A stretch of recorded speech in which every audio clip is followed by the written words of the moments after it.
Hey there, kids. It's me, Oni the Unicorn.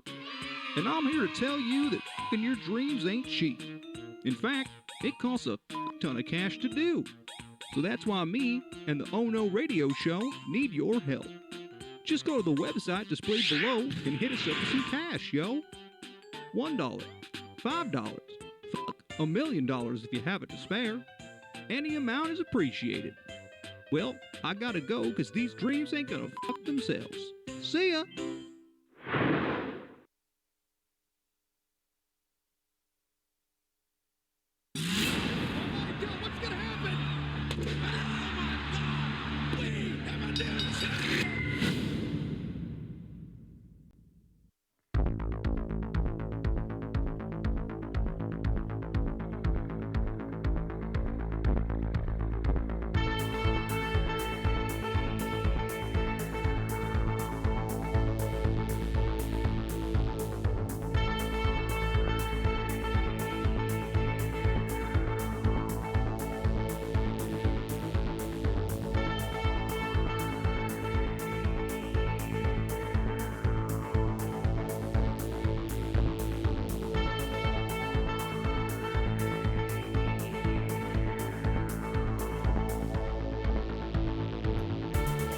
And welcome back to yet another edition of the Oh No Wrestling Podcast. WrestleMania edition. Wait, WrestleMania presents Oh No Wrestling Podcast.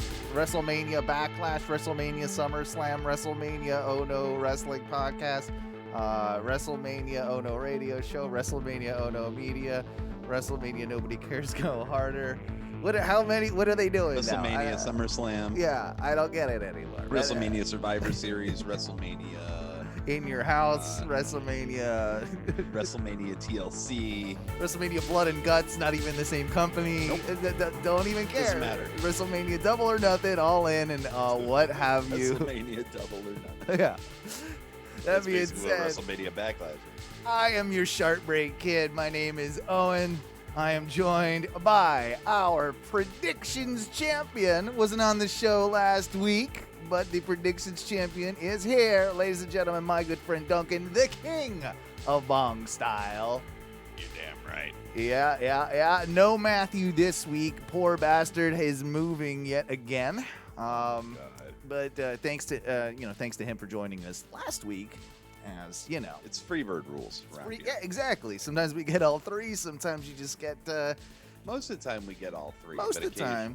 But occasionally, we just got to roll with the Tuski. you gotta get Xavier and Kofi some screen time without Big That's E. it. You know, yeah, that's what I it don't is. know if we should compare ourselves to Xavier and Kofi. I don't know who we would be. Who is who in the group? If we were the New Day, as the three of us, the good brothers of Ohno Wrestling, who would be who in the New Day?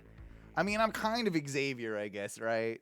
I would think you're Xavier. Yeah. I think I'd be Big E, and I think Matthew would be Kofi. I feel that's probably it. I feel you nailed it on the first Even go. though I'm the oldest, I think that Mm-hmm. I still think that Matthew is the Kofi of the group for sure. Yeah.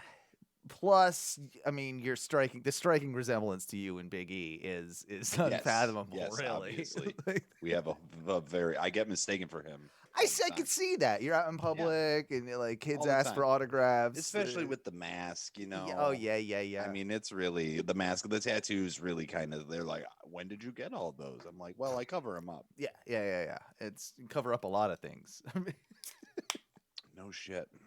Oh, guys, welcome to the show. I think we'll hop. I know we're a little bit later than we usually go on, but I don't really care. And sometimes you boys just gotta switch out some mic cables, do some errands, and all those types of things. So yeah, we're on a little late tonight, but that's okay. We'll still give you that content you create, you crave rather. We'll create that content that you crave. That's exactly what I meant to say. I've had I've had a couple of drinks tonight.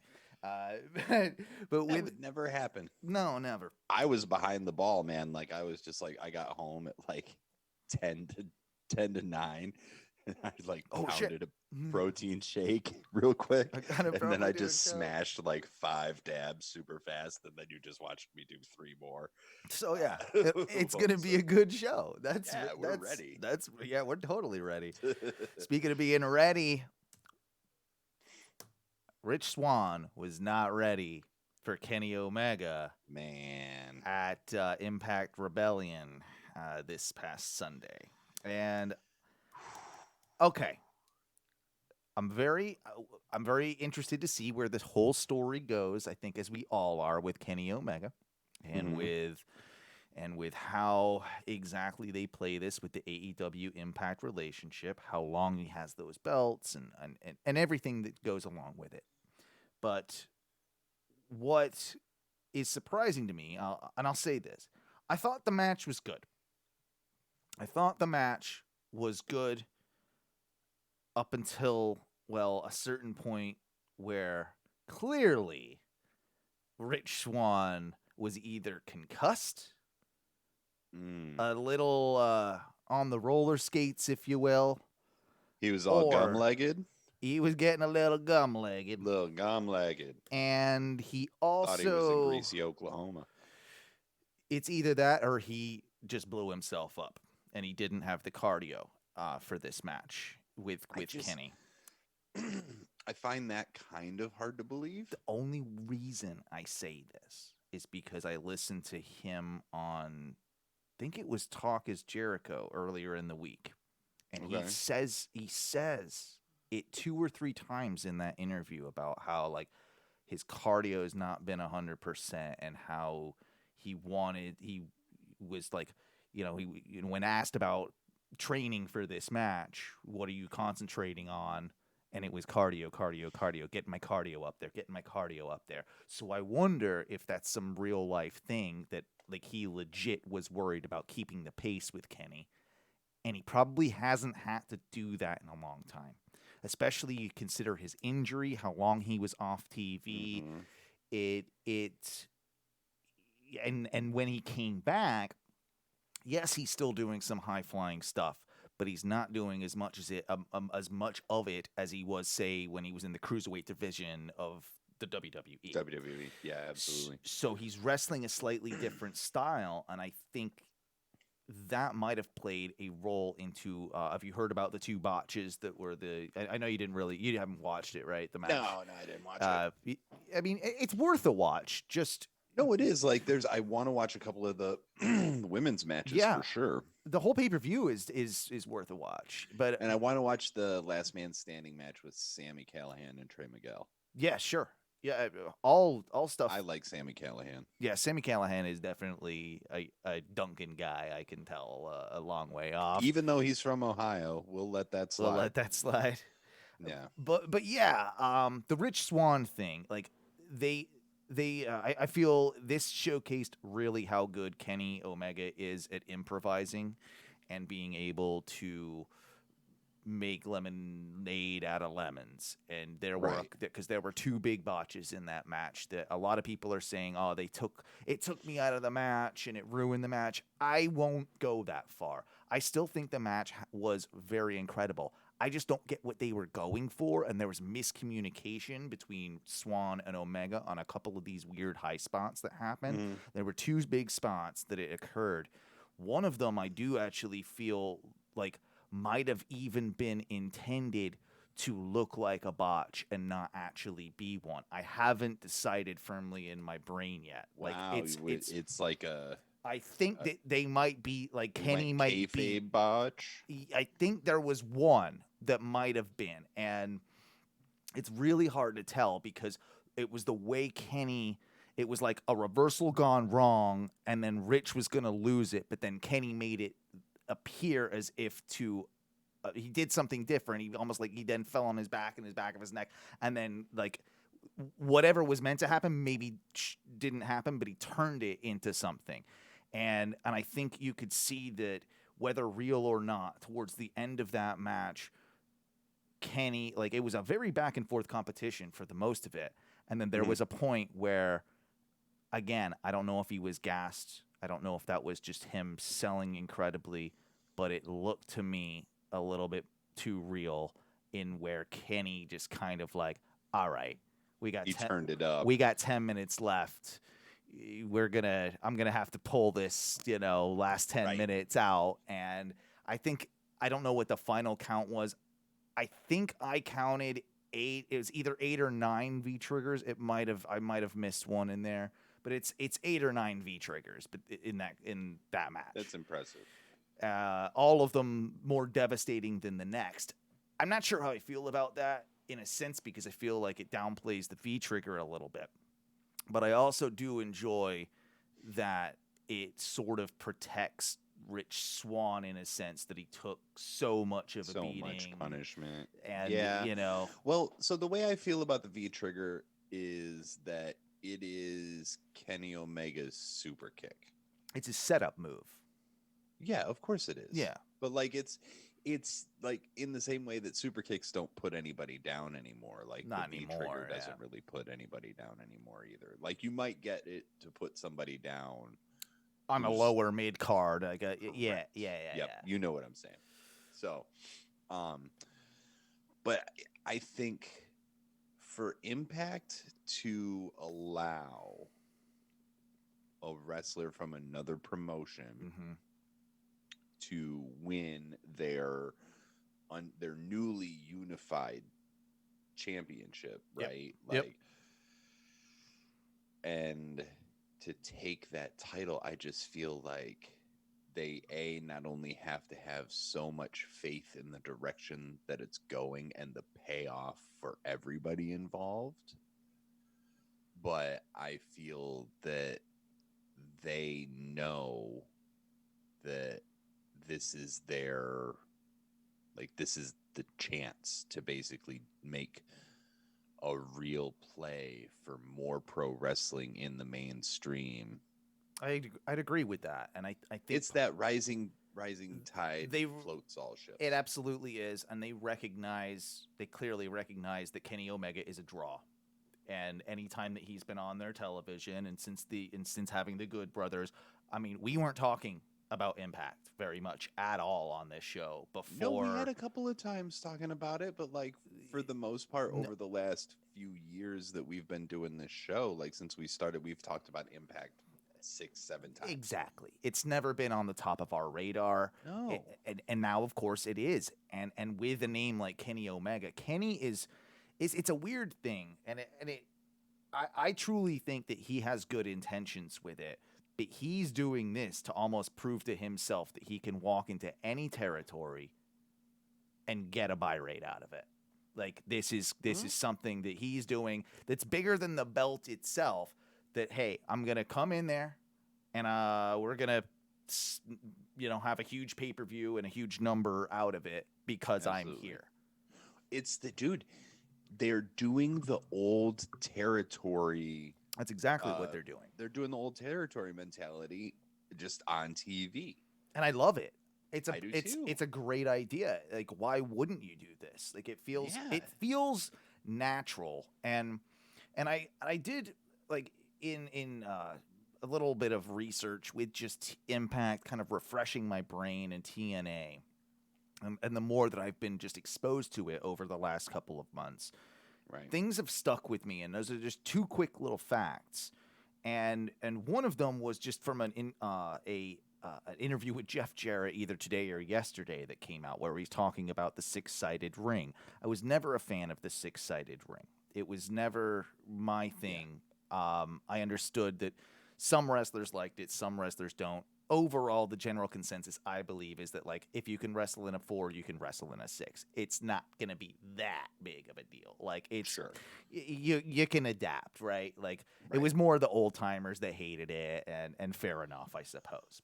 Of course they did, because they've only been used to 4 sides forever. So it's just like, I have to adjust by 3 degrees to hit the ropes in a different way. And we've talked about the 6-sided ring before on this show, where it's a Mexican concept originally. Like, it's not like TNA developed it. I think it was AAA. AAA. Yeah. We looked it up one time, and I think that's what we found. Yeah. But in hearing Jeff talk about it, and now it makes a lot of sense. Is he was saying that the real reason that they stuck with it was guaranteed shelf space for their deal with LJN and their toy line because it was a unique product that they could sell as a toy, as that Yeah. 6-sided ring with their figures. And I was like, yeah, at that point in that time frame, that would have been Absolutely. super important. Like that's like a growth of your developing your company and all the reasons that, like, it's actually a very smart business decision if you look at it really from is. nothing No, else. Like, and thinking about it is just like, oh, that's I'd never so heard that smart. before. I'd never heard that before. I guess it's No. old news to some people, but that was news to me. The other thing that I was sort of aware of it, but not as aware of it. A lot of wrestling analyst commentary seems to be coming out of the UK. We all know that wrestling is huge in the UK. There's a tremendous fan base. But what I did learn as well on top of that is that TNA back in the day had a massive, massive fan base because they could get it prime time on their TVs over the air. They had a deal with ITV. So it would be like your CBS's or like Air Channel, if you will, if you had a TV license. Broadcast TV. It would be your not cable, exactly. not pay TV. Yeah. They were able to get it on broadcast television. We weren't able to. We never got TNA on. I don't think I certainly didn't. Cable, sure. It was on Spike, I believe, at one point. Yeah. That would be where I knew it from. But yeah, they had it on an Air Channel, broadcast network. So there is a massive UK fan base still to this day of Impact, and I sort of knew about it. I didn't realize it was that big of a deal, but they also used to go over there a ton. Right. And they had and I think also this is another way that you do this AEW Impact crossover because people are clamoring for an AEW show in the UK as well. Yep. Do you do a cross-branded show or something like that? Or just have a couple of Impact guys on a show? Maybe Kenny can defend an Impact title, Kenny, over in the UK. Yeah. And it just, I don't know, it stuck with me. It was just like, okay, I think we always joke about, or did for a long time, with TNA, just that's the garbage company, right? That's Dude, we worked in the place where they filmed that next shit. To them. Had Jeff Hardy bumming cigarettes off me. Literally sitting in golf carts. Looking at them while they're working their shit out. And we're wrestling fans and we just are not even looking twice at it. Don't give a shit. Look at those jabrones over there. Dude, if we would have cared. Oh, we could have met AJ Styles. The Bucks were there during that time. We could have been we would have been Too Sweet and Nash. We would have. Right, but I'm saying we could have been so inside, but also be we were dumb. We just weren't. Our minds weren't there. Dude, we had the WWE brainwashed mentality, which is just, it's something that happens, especially when you I don't know. I grew up with WWF as a kid, and then when WCW, during the height of the NWO, right? It was the flipping back and forth. And then WCW went away, and then it was just WWE. You hear rumblings about other shit, but nobody really, I didn't have the means to pay attention to it. No.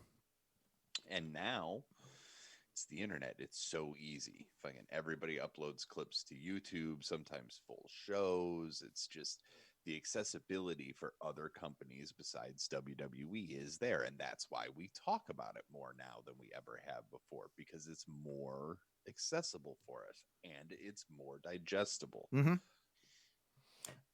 I'll say too that, of course, the big news is the Kenny news and where that goes from here. And I think we're all struggling a little bit to find how long this lasts, how, it's got to last a decent amount of time for it to count, right? If we're talking about the Kenny Collector situation, they can't do it for a couple of months and then switch back. That would be dumb. I'm going to think it's going to be at least the rest of 2021. That would be my general thought process as well. And, AAA kind of maybe even the same thing. Who knows? He could probably lose that one and it wouldn't mess up the momentum of it completely. I don't really but think that's the people are first counting. That's the first one that he probably loses.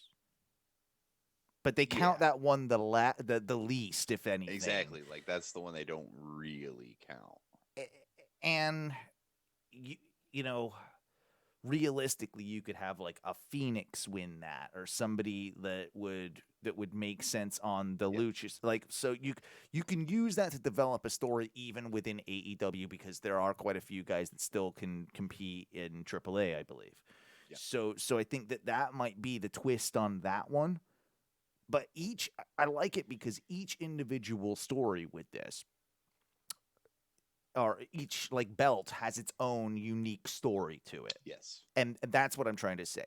And that goes for, of course, the AEW, World Championship. It goes for, then I would consider, he has two. Yeah, I don't know if they're not a unified belt technically, right? Like the TNA Impact. It's the Impact, Undisputed Impact Championship, much in the way that you remember when WWE had the big gold and they had the world other one. title or whatever. And like, you had the two belts, but you were the undisputed champion. In the same way that Jericho had the big gold and the big eagle when he was the first undisputed champion. They could theoretically though defend one. Like, they could defend it in like as two belts if they wanted to. They probably could.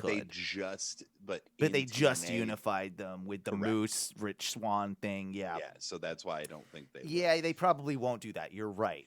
If anything, what I think that TNA needs to do is they need to just make a new belt. Yeah. Like, honestly. Yeah. This would be the time to do it. Yeah, and then it's just like, well, you're our champion. This is the belt. This is the new. Yeah, this is the new belt. Yeah. That makes sense. I heard this argument and I wanted to ask your opinion of it, because I'm 50-50 with it, but I can see the logic. But I heard the argument of, for this to really work, Kenny has to drop the AEW championship first before he drops any of the other belts. Because therefore, you're sort of protecting the Impact championships. You're protecting all the other belts. Right. There is some decent logic to that. And the way that he won that title wasn't exactly clean. True. So I can see them doing that, especially maybe after, long shot, he does go after Aldis and gets the NWA, or I was gonna say, what's left belt? that they could actually do. If borders were open, I think a lot of people would obviously say, IWGP, heavyweight champion. I think you can go that far with him and Ospreay and that type of deal. I think the reason that wouldn't happen is because they just put that brand new title on Ospreay. Yeah, and they also have New Japan Strong, so maybe that, and New Japan U.S. title, is that what they call it? It's the New Japan Strong Openweight title. Thank you. Yeah, that one. He could that could be an option there. But that's not a world title. Kenny doesn't want that belt. Probably not. No. Kenny doesn't give a shit about a belt that Tom Lawler has. And he does have that. He just got that, didn't he? Yeah, because it was him and Brody King in the finals for it. Right. Gotcha. And I'm just like, yeah, that's right. Did Tom Lawler do some shit with MLW recently too? Yeah, filthy Tom Lawler. Yeah. He's all over the indies. Mm-hmm. So the question becomes like, okay, so we've got AEW, AAA, Impact. So you got 3, right? Like 2.5, really. It's like a 2.5. Yeah. So like it counts, but it's not a world title. It's the Mega Champion, which is just sort of like feels very made up to me because it's a Mexican wrestling title, Right. because like they all kind of feel made up, because I don't know what's going on. It's all flashy. They move real fast. Things are happening. It's don't know cool, what's going but on. yeah, It's I don't know. cool. I don't know what the story is here. It's easy for me to spend money on masks. So the last one would realistically have to be the NWA one, right? I mean, Well, I mean that's 3. Like, but does he only go for one more to take 4? Because really, for it to because be you the gotta gauntlet, be the it's gotta gauntlet. be It's 5. gotta be 5, unless you include, I guess, if you're doing the 2 belts with Impact TNA. And then, I'm not. But I know we're we shouldn't. But Oh no, radio. But they might. Oh no, wrestling stance. Yeah. No, 2 belts. that's 1 his title. one. That's one title. Yeah, exactly. That's one. Mm-hmm. I think, dude, it would be bananas, but Kenny Omega showing up and challenging Jay Lethal at Ring of Honor. That would, I mean, that really is the smart way to go. Is just Ring of Honor gonna want to do that too, you know, like that's. Ugh. But again, That's the thing. The doors are down.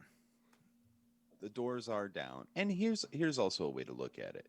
We want it to be Kenny the Collector and have him go for like everybody's title. There's a real possibility that it's only Impact's. Yeah. Like, honestly, I feel like with the Don Callis, with the amount of like talking up of, you know, all this stuff that's been planned, like I feel like there's at least one more thing. the Don Callis connection is what makes me lean towards Japan. That's a good point. Yeah. Yeah. And what better, dude, like Ospreay versus Omega, especially Ospreay now when he's like still doing his flippy stuff, but he's real strong. He's jacked now. Yeah, he's tough now. Like he didn't have that before. Like in the last couple of years, that's definitely. No, he was a light heavyweight before. Yeah, he's a legit heavyweight now. Yeah. And you believe that. Yep, absolutely.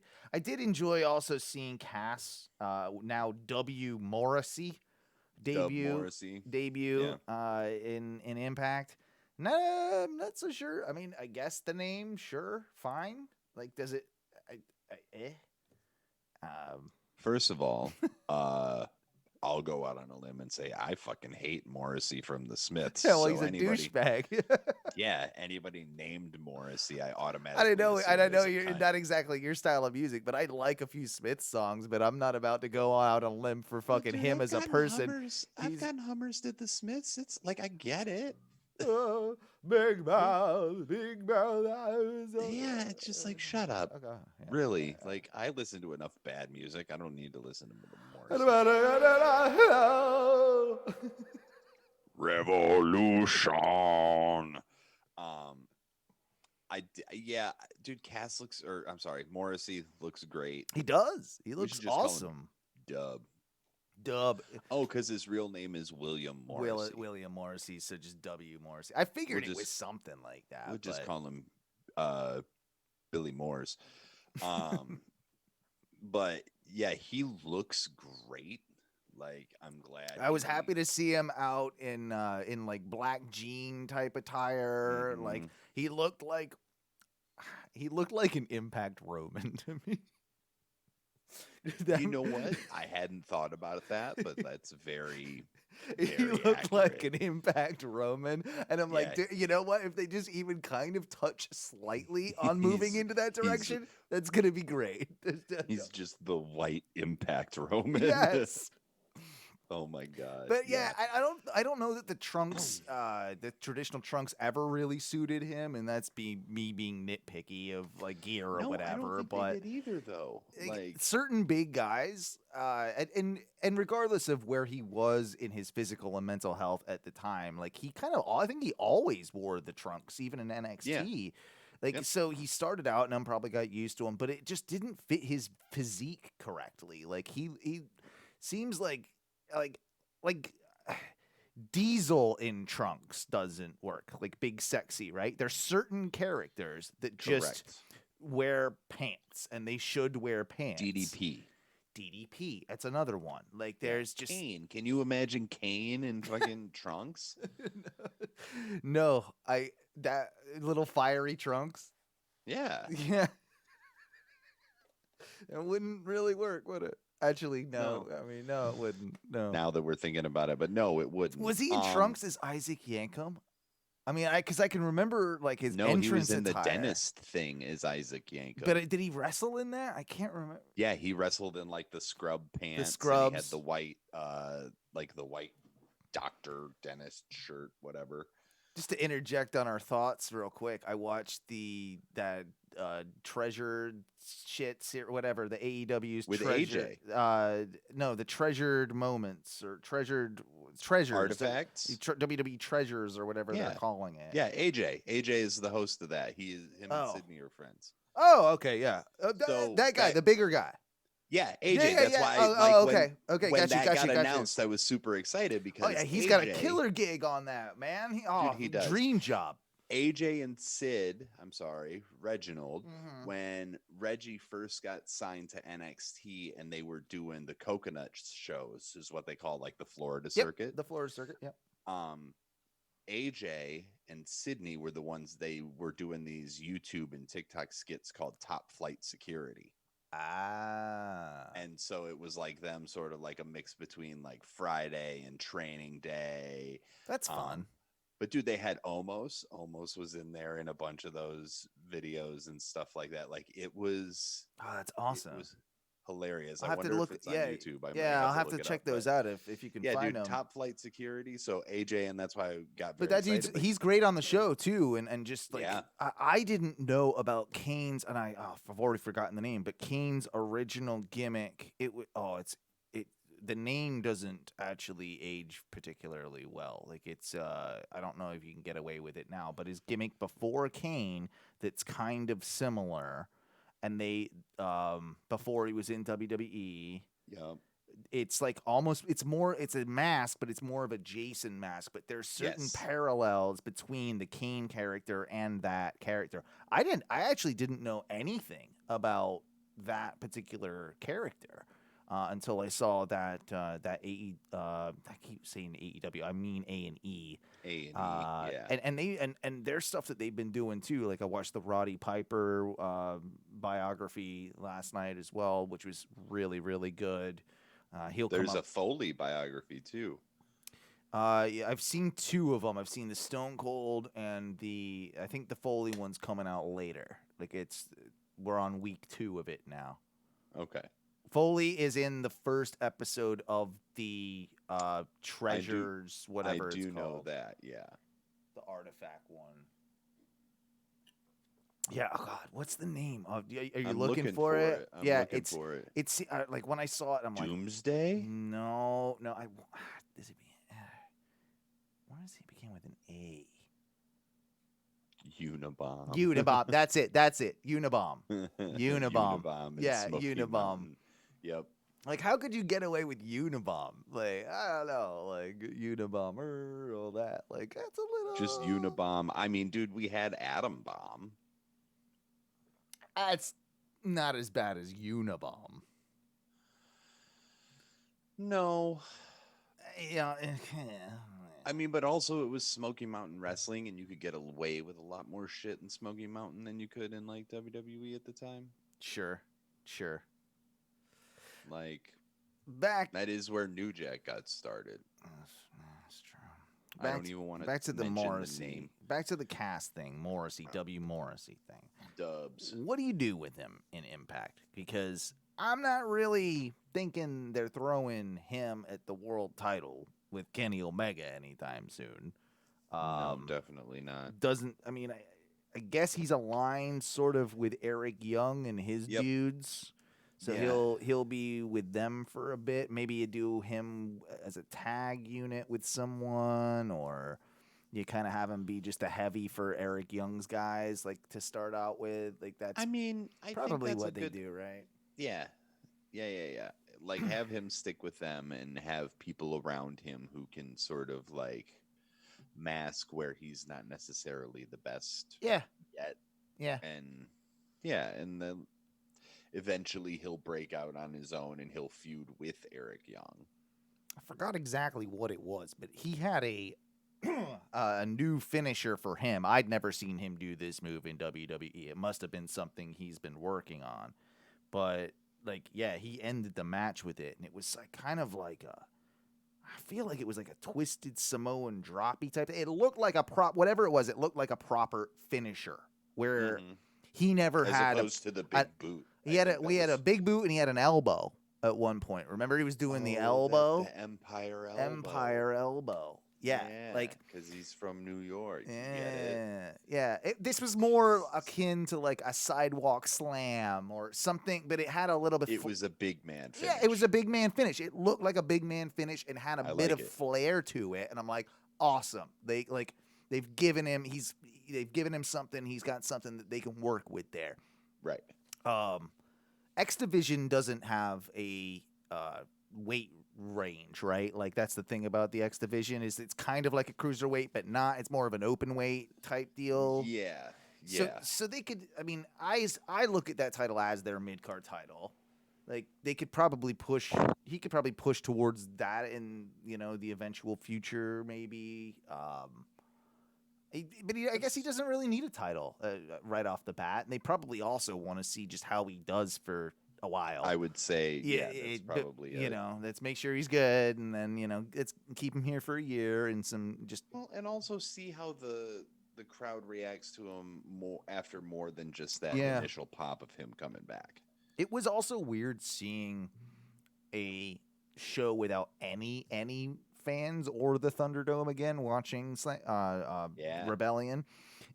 But they do a very good job, credit where credit's due. They've got their audio mixing down for the fake fan noise. Like they've got it to where they have it way better down than WWE did back in the Performance Center days or any of that. And still to this day with the Thunderdome, like it seems a lot more real. And it was a very smart idea to also have Mauro Ranallo call the Kenny Swan match. Yep. Because it felt bigger. And I'll be honest, I like Ranallo. I love seeing Ranallo, and it was nice to see him again. And I think that's the perfect type of situation for Mauro to pop in on these one-off type situations and not have the pressures of being on the road or full time or anything. But you can bring him in literally any company. WWE could do it. We would accept it. TNA, Impact can do it. We accept it. AEW wants to bring him in for a one-off with him and JR and maybe, Excalibur or something. The three of them in a booth calling a Kenny Omega match or a big main event. I think we'd all be cool with that, and I hope to see more of Mauro in that role because who doesn't love a Mamma Mia? Mamma Mia! I was gonna say he is not Italian. Like he is not a Mamma Mia. It's just a phrase. Mario. It's still good to see him though, and then just to finish off. I mean, we're all Impact right now, but to finish off with Impact stuff, you mentioned before the show, and I'd only barely seen some rumblings about it, but they ran an ad for Slammiversary, which is typically I consider that. I mean, that's their WrestleMania. That's their WrestleMania. Some people would say it's the other one, Bound for Glory, but the two were. I mean, I think Slammiversary for me it's their two big shows. Yeah, it's their two. Regardless of how you want to look at it, it's their two big shows.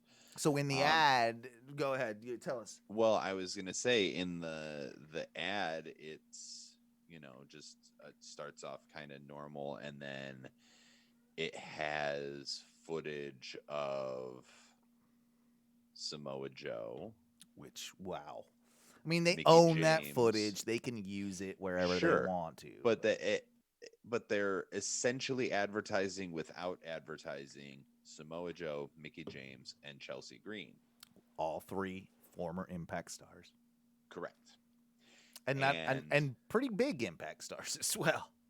Yeah, dude, Chelsea was huge on Impact. She was the Absolutely, Impact she Knockouts was. champion. Especially when she was doing that crazy fucking mess. the hot mess gimmick, like, which is a great gimmick. How they didn't work that into, I mean, come on. Kelsey and I saw her at Bar Wrestling, and she did that gimmick. Yes, so good. And it was so good. And I feel like you can't be. It feels very like douchey if you're Impact and you're selling a pay-per-view a little bit on the prospect that these people might be there. Like it's only douchey if they're not there. Yeah, exactly. If they don't show up, that's gonna not look good. You can maybe get a, like, say if you advertise 3 of them and Samoa Joe shows up, we're fine, right? And see, like, that if you sort of- advertise 3 of them and the other 2 show up, we're fine. But if just Mickey James shows up, I don't know if we're fine. Like, no disrespect to Mickey James, but we're not going to, like, that's a little bit misleading at that point. Like, Samoa Joe, it would be, I think, for most people, the one that we would want to see. I think, honestly, the best thing that they could do is Joe and Chelsea. Yeah, oh yeah. Without a doubt. Oh yeah, absolutely. Like, because, dude, the Knockouts division is so strong. Like, the Knockouts tag match was dude. I love Jordan Grace. Like, Jordan Grace is my girl. Like, Thick Mama Pump is. I saw her at a Progress show in Boston. Oh gosh, yeah. She'd break my head with her thighs. Yeah, you should follow her on Instagram. Watermelon popping. Yeah, you should definitely follow her on Instagram. It's okay, fun. I'll do that. She is married to Jonathan Gresham from Ring of Honor, the Octopus. Oh, okay, gotcha. So, but yeah, I do think that, dude, I think that Joe goes back to Impact. I do too. And Joe is the one that challenges Omega. That's the only problem I have with that is that Joe had not been released yet before these plans were so far in action. That's the only problem. But plans can change, and you know, they might have been going in one direction. I would not be upset about that, though. But if you had the opportunity, and maybe he doesn't challenge first, but I think he does challenge. But he would be the perfect person to bring back the belts to Impact and dude, if they let Joe be Killer Joe again, the Joe is gonna kill you, Samoa Joe. Like, have him come in and wreck Moose right off the bat. Yeah. Like, have him come in and fuck up somebody huge on the Impact and Eddie roster. Edwards, or one of the guys that would be like one of their big dudes. Like, strong contenders for that belt. Dude, here's how you do it, in my opinion, and you start it before his non-compete is up. You just start finding people choked out backstage. Oh, the foreshadowing of people just on the floor. Yeah, and they're just like oh, that'd be so. Good. Maybe the first couple can't talk, and then they don't know what hit them, type deal. Like, exactly, they can't even say, like, I don't know, it just passed out. Or like, and then like a couple weeks, and then you just get like, I can't believe it. Like, I can't believe it was him. You know what I mean? Or whatever like that. And you just, like, there is a way to build this with him still being on a non-compete. You never have to see him. Maybe, like, dude, there's just a towel left on top of somebody. Oh, that'd be good. Oh, yeah. I mean, it doesn't take rocket science to kind of make this work. But the concern I have a little bit, and I'm not sure if it's a concern or just the way this is going to play out, but there's been so little of the Impact side on AEW.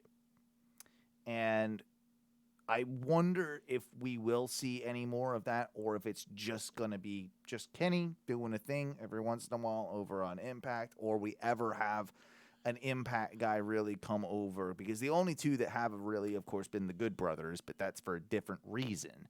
That's tying in with Kenny. Yes. I think they should. I mean, I obviously think they should. I do too. I do too. I think at this point, it's sort of weird how AEW hasn't said much about it, that it feels just kind of forgotten. Why I think it is? But I think it's because they have 700 wrestlers there every week. Yeah, they can't afford to now bring in other people from another promotion when Right. you're struggling to find time for everybody that you have. You've got a 14-match Dark Evolution and an 11-match Dark, like, And it's what? impossible to follow that. And that kind of goes into one of our Facebook questions. I might as well hit it while we're at it. But what are Yeah. your thoughts on AEW filming as much content as possible to get a streaming deal on either a service or start their own? I mean, yeah, that's exactly what they're doing with all these Darks and these Evolutions. They're starting to try and, I think, build up enough content to where they can feel comfortable putting together an app they can sell with all the back catalog or something of the sort. Yeah. It has to be. I mean, I would think so. It's just so much. So much. And there's not fans in all of that stuff. It's not like they're selling tickets to all of that. Like, Right. like they'll do a couple of matches, but as dark matches for Dark, but also as dark matches before a Dynamite. Fair enough. Record those. That's cool. You get fans in there. But there's a lot of matches that are there just in front of the wrestlers and the trainer. Right. Like there's a lot of that going on. So you're not making really any money off it. I don't think they're probably making a ton off of their YouTube situation with it. Right. They're getting ready for people.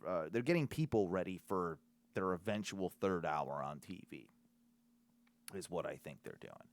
And they will probably have. So wait, do you think it's just like Dynamite's going to be 3 hours? No. I think they have Dynamite, and I think they have a Saturday show. That's just an hour? That's just an hour. Because I don't think they wanted. Maybe they have a second 2-hour show. They could probably pull it off. They're in that weird in between right now.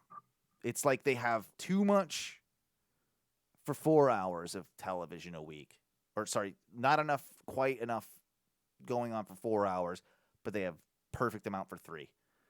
And it's whether I think they have more than enough for 4. They probably do. They have more than enough for 4 with I just don't want to have to watch another show. I got too much wrestling to watch. No, but it's a nice problem to have. I'm joking. Yeah, I mean, like, but also I think that I don't think a 1 hour show really does anything unless it's just a strictly recap show like WWE or WWF Saturday morning used to be. Remember when it was like me and Gene who would just talk about, and then this like happened show a this couple of week, match clips. and then they would throw in a house clip stuff or house show stuff, maybe a match. Yeah. Like, I just don't think that works for No. AEW. I think they have to have at least another 2-hour show. It's probably the best way to do it. The other news with, of course, AEW and their TV stuff has been the big thing with the NHL. Yep. Turner Broadcasting acquiring the rights, it seems, to because USA dropped out. Like it's like what they call like the second tier of their broadcasting options. So like the broadcast network of NBC still retained the number 1, but then like the secondary games within the week are now seemingly going to Turner Broadcasting. That also brought up a lot of issues with, a lot of their games on Wednesdays. Wednesdays has been a traditional NHL stronghold. Like, it's one of their nights, like, that they've consistently had. And that's why a lot of people also said about the NXT move to Tuesdays. Well, that will also just benefit USA because, that they can just slot the NHL hockey games on the Wednesday. Well, a lot of people are saying well, of course, what's that going to do with AEW being on Wednesdays? Thankfully, because I think it would be very detrimental at this point for them to change days. Like it's especially when their only option to really move to is Friday. I mean Thursday, I guess you could do Thursday. But now you're competing with Impact. Like that doesn't seem the like article that I was reading earlier is also that there's a lot of NBA games on Thursdays. So that falls out. Yeah, that completely ruins that. Thankfully, then this comes from Clint, who posted in our Facebook, but also I read something quite similar. He says, from what I was reading, the games are going to split between TNT and TBS, which says to me they'll likely be on TBS on Wednesdays, so AEW doesn't have to leave. Yep. And exactly. I have a pretty good feeling that Clint has it dead on the money there. So thank you, Clint. No, I think that's the article that I read seconds that. So yeah. I would tend to think that Clint is right on. I just think that it would be with what they've done and the numbers that they're currently doing at the moment with the momentum that they have, moving days would not be good. You definitely do not want to go back to we got to go to Tuesdays now, and now you're back up against NXT. That would be the stupidest fucking thing they could do. The article that I read legitimately laid out with the deals that Turner currently has already, unless you're going back up against NXT on Tuesday night, your only real option is Friday. And could you do Monday or... You're going against or you're going against Raw. But that would be I'd rather be, if I'm AEW, if I have the choice between going up against SmackDown or Raw, I know which one I'm going up against. I'd probably choose Raw.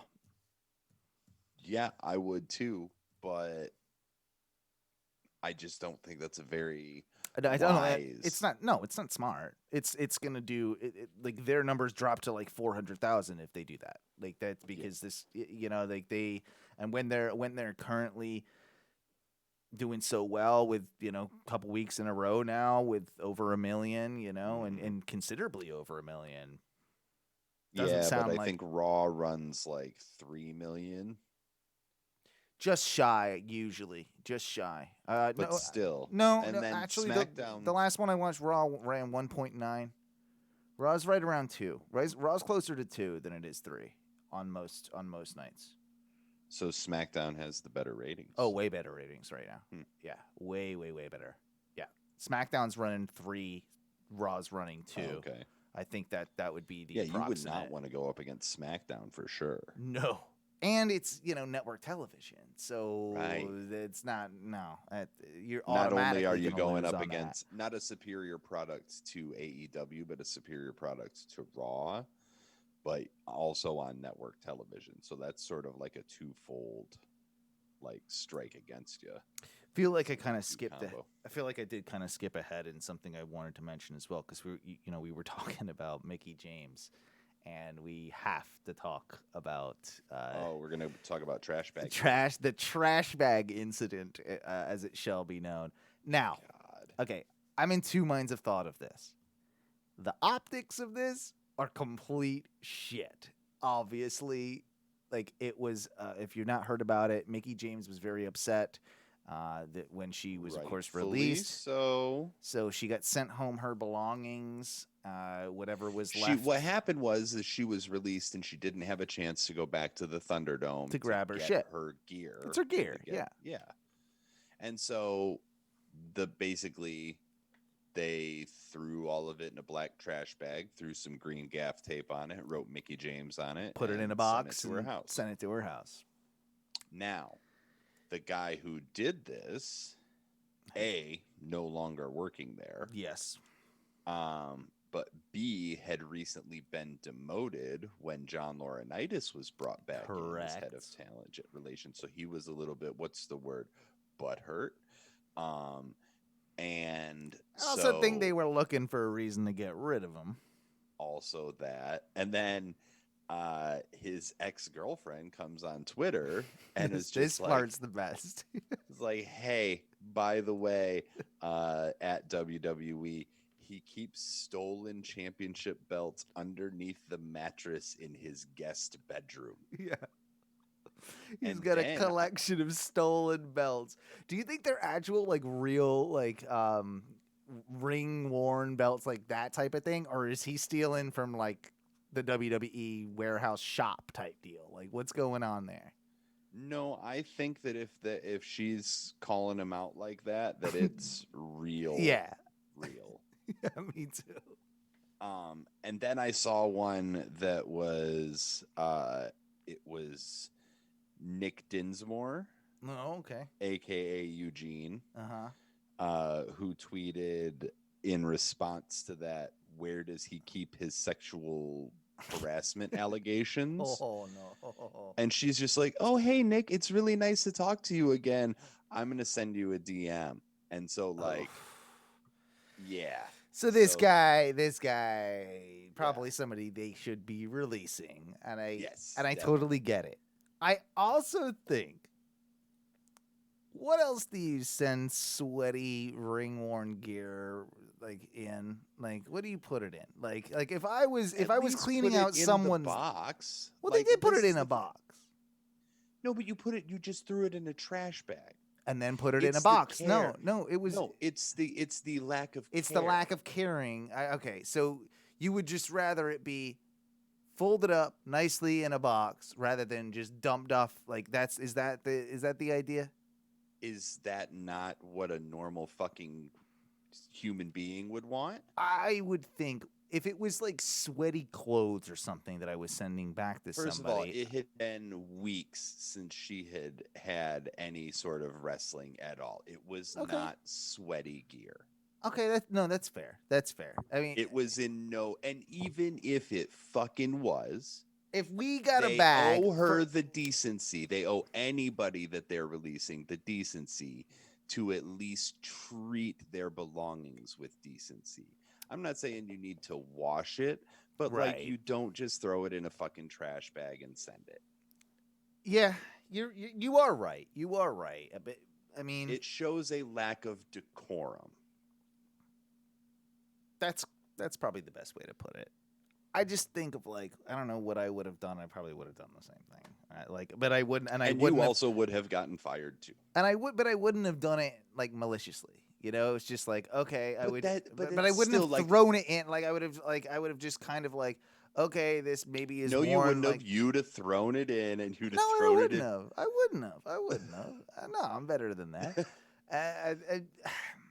I don't know. You're trying to. I feel like you're trying to justify that this guy was somehow not completely fucking wrong, and he was. Well, we don't even know if that was like himself that did it, or if it was an assistant or something like that. Like, regardless, we don't know you're that. Gone. Even if you should still, as a human being of any basic standard, have more of a common courtesy for your fellow human being than that. That's fair. That's fair. I don't think I would have been as cruel about it, but I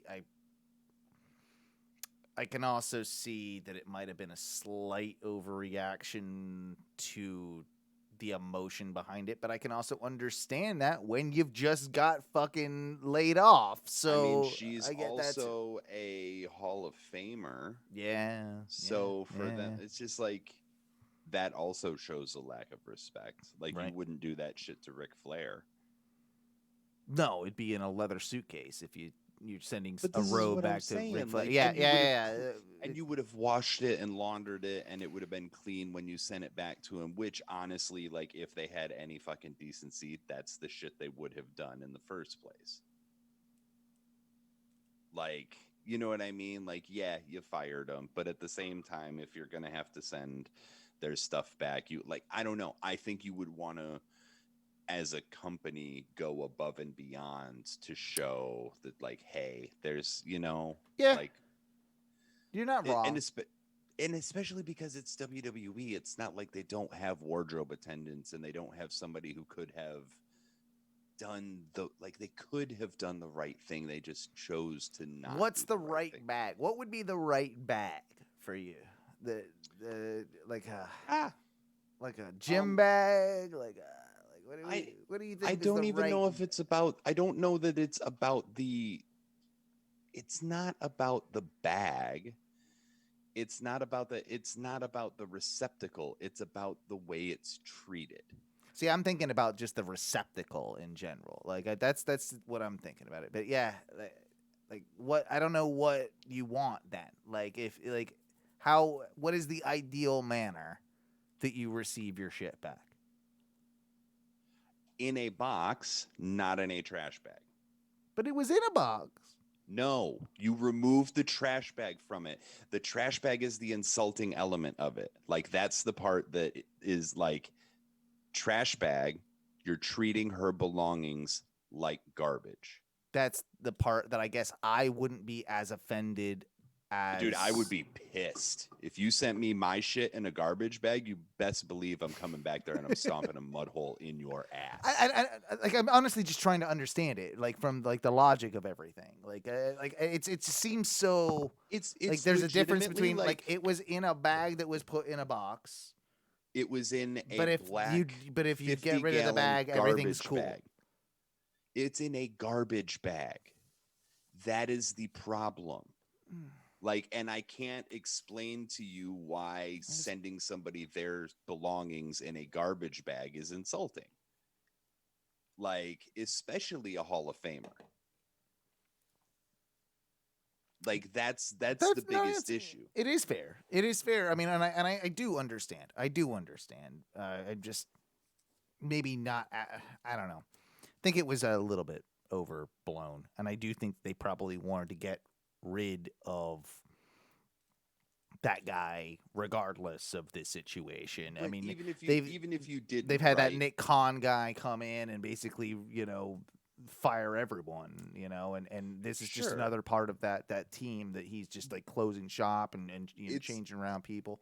Right. But even then, it's still more the fact that like even Triple H and Stephanie were embarrassed about the fact. The optics look terrible, but then they had a copy and paste apology for the whole situation. But it's still, the optics do look terrible, but it's still more, it just shows the type of company that WWE can be. Yeah. And it's like, do better. That's the thing. Is like just because that's the bare minimum you can get away with, don't do the bare minimum. Like do better. And that's what wrestling needs to have a real fucking heart to heart with as a sort of community and as an art form is like fucking do better. I want to switch gears a little bit and lighten things up because I troll the Reddits and the wrestling Reddits and all that every once in a while. And I like to see what the talk is because a lot of people are just idiots on there. And there's a whole different it's an interesting community of like there are actually some good people, but there's some people that aren't. And this one just cracked me up. And I just wrote down wrestling fans are creeps. This guy posted WWE and AEW have to start selling life-size body pillows of their wrestlers. Oh my God, I just threw up in my fucking mouth. Oh. One of the best comments then, or no, then there's a further, he types, he's a couple lines down, he goes, now imagine a Brock Lesnar body pillow that's as tall and wide and chonky as the real deal, or a tiny little Rey Mysterio one.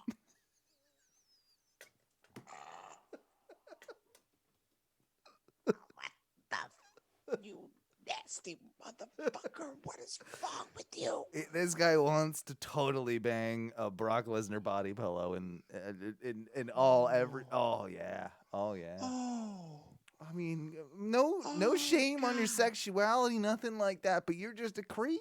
You're just a creep, dude. It's not where I thought that was gonna go. You were looking for a Trish Stratus or no, I thought it was gonna be like they need to sell replica a Becky Lynch or like replica ring gear of the wrestlers or something like that. Like, there's this whole sect of wrestling fandom, like the customs guys, right? Yeah, that want that like pay women wrestlers are just like, this is what I want a match of you two, and like sometimes there's nudity and sometimes there's not, sometimes there's a lot of like foot focus. It's a different world. I'm not And in that world. I'm aware of it. But that's not a thing. All it comes down to is, as we say, and I think this is probably a portion of the episode title, is wrestling fans are creeps. Oh yeah, they are. There's a like, yeah. Dude, like some of the things that wrestling fans do, I'm just like, When he said it though, I mean, a Big E body pillow would be amazing. Like that, I feel like it would give me the best. A cuddles. Big E body pillow is only amazing if it can big spoon me. That's what I want. That's what I want. Is a big Big E big spoon. Yeah. And if it has like the arms that you can wrap around, yes, like I'm a blanket. Okay with that. Yeah, I'm into that. That's fine. But like, yeah. I think he's the only one. He would be my number one. He would be. Let's not go down this road. No, this is probably not. I feel like this conversation needs to be behind a paywall of some type. Like you got to have a login for this. I wanted to ask about one of your favorite wrestlers and what you thought of Aliester Black's promo, his comeback promo on SmackDown. Oh my God. I actually watched it again this morning because I saved it on my Instagram, and I'm just like, this is so good. It's weird. Fuck has this been? Yeah, well, I mean, I loved like the animation they used was super cool too. It's like, very reminiscent of the animation in Harry Potter and the Deathly Hallows. I saw a comparison about that. Yes, you're 100% right. It's very reminiscent of that. But what about the look? Because the look is culty, right? It's got it's cult leadery, like. Well, his look is almost identical to the look of the main sort of the main antagonist in Far Cry 5, Joseph Seed, like almost down identical, like the glasses and the way his hair is and sort of the suit and the very like it's right. The look is very similar and it's fucking great. If they can do this right, they might have something. Yeah. They might have something right here that they just stumbled on that might be like your next main event superstar, or at least your next intercontinental like challenger or something on a mid-card level, upper mid-card level. Here's what I think that WWE has been doing and fucking up, and it really didn't occur to me until just this second. They have been taking people and pushing them straight to the championship scene when you know goddamn well they're not going to beat that champion right now. And then they get deflated after, like, they push him up there, then boom, then you don't see him. Happened to Braun like 8 times, I want to say. Like, already. At least 8 times. Yeah. And it's just like, stop putting these people, like, yes, we all want to see them go to the main event, but let us want it more. Let's have an IC title run with Aliester. Like, that would be beautiful right now. Dude, or even if you don't want to do a belt, have Aliester Black and Big E have a feud, which then can, you know, and it doesn't really even matter. It will be Big E that wins, but they're both elevated by this high profile feud without a belt that then gets one of them into the main event scene when the time is right. And see, but this is the thing, is if you're going to do that, Aliester has to win. At this point, yes. At this point, if it was 6 months ago, a year ago, maybe not. Like when he first came in, you could probably have it go the other way. But at this point, with him being ruined as much as he has been, you are absolutely correct. Probably a bad example, and I think that's why also they're trying to like stall on the Big E thing, because they're like, we're not ready to bury you with Roman yet. Like we need to kind of save you for later. So. Like I guess you can do. There's a lot of talented stuff going on SmackDown, but there really is. I think honestly, the biggest thing is they need to get Roman to the point where he's like Brock and he doesn't need the belt. What's interesting about Roman though And that is a very, very good point. That is a very good point because I think you can develop other, people around it. It's going to start Rock is holding people back. Okay. Roman is definitely elevating that belt by 100%. holding it. He's not. It's the champion elevating the belt, not the belt elevating the champion. I agree. Right. So with Roman, they want to keep doing that, but he's also a chicken shit champion. Yep. And with that, you have to build the perfect foil baby face that's the brave baby face. Mm-hmm. That guy can be Big E. It can be. Right now, they don't have him. But they don't have that person right now. I don't think that Big E is that person right now either. Like he might be by Mania next year, but he's not that person right now. He's not that person right now. Do you have Roman hold that belt until Mania? I do if I'm booking it. Yeah. Yeah. I see that, but also at the same time, you're just squandering so much other talent. They will have to do a lot of creative things. I think in that process,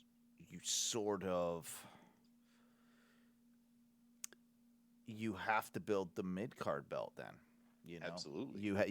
That gives you an opportunity to do so at least, and that because now especially if it's a chicken shit Roman that's not defending it all the time, finding excuses to not defend it all the time, people are gonna get mad. All right, I'll just challenge for this one, and then you have several IC championships, and now that belt and it did. It has done in the past, has felt like that main event belt more than the fucking, especially when Brock was around holding either one of the world title or it used to be the workers belt, right? Yeah, it's the workers belt. Worker, you got the IC title.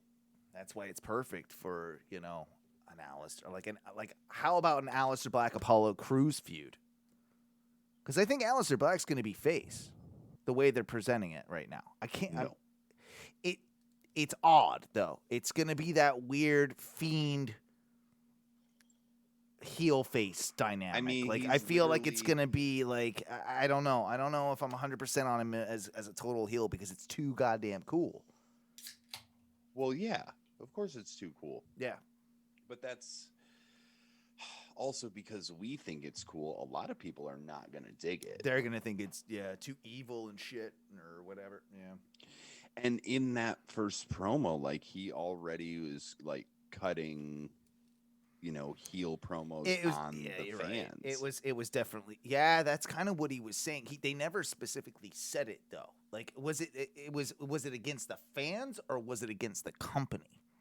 The words that he says are sort of they could be ambiguous for both. Yes, definitely can. I feel like it's going to be more against the fans.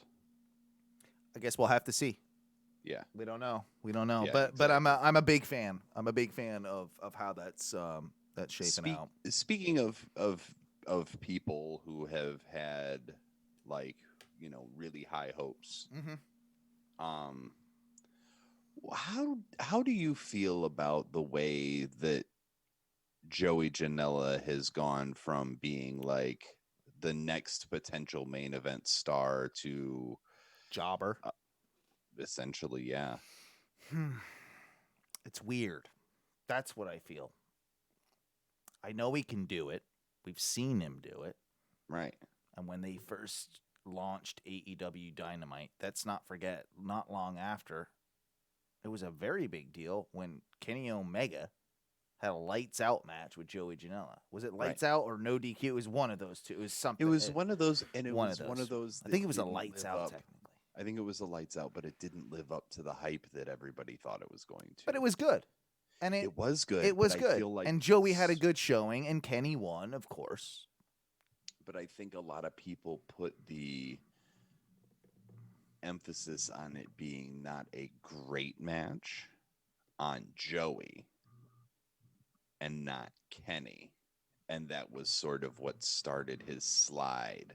They're not presenting Joey in the way that he needs to be presented for a more casual audience. They've done AEW has done a great job at building new stars with plenty of people that I had no idea who they were when the company first started. I now have a full understanding of MJF and Darby Allin and Sammy and Jesus. Yeah. Well, no, Sammy. No, Sammy. Yeah, he would be one of them. I mean, and then Jungle Boys and Luch. The list goes on and on. And the list is most of their roster. Yeah, most of their roster. They've done a wonderful job. The one guy that's been left out from all of that is Joey Janela, and Joey Janela has not I actually knew more about Joey Janela probably than any of those other guys coming into AEW, and they have sort of made him.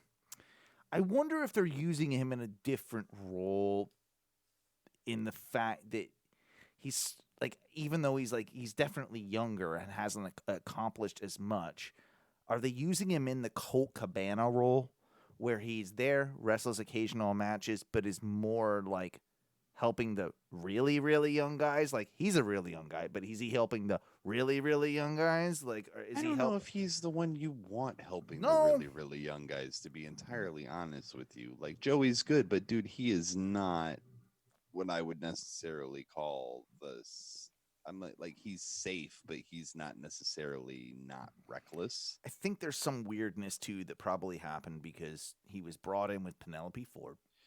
Dude, that whole thing is so fucking weird. That might play a little bit into what we're seeing currently as to, them splitting and, that whole situation and them being maybe more behind Kip than they are him or, I don't know. I'm speculating there. I have no fucking clue. Yeah, there's probably some kind of weird behind the scenes something. I feel like there's a backstage thing. Yeah, there's got to be. Do you think Joey resigns, or do you think when his contract's up, he bolts?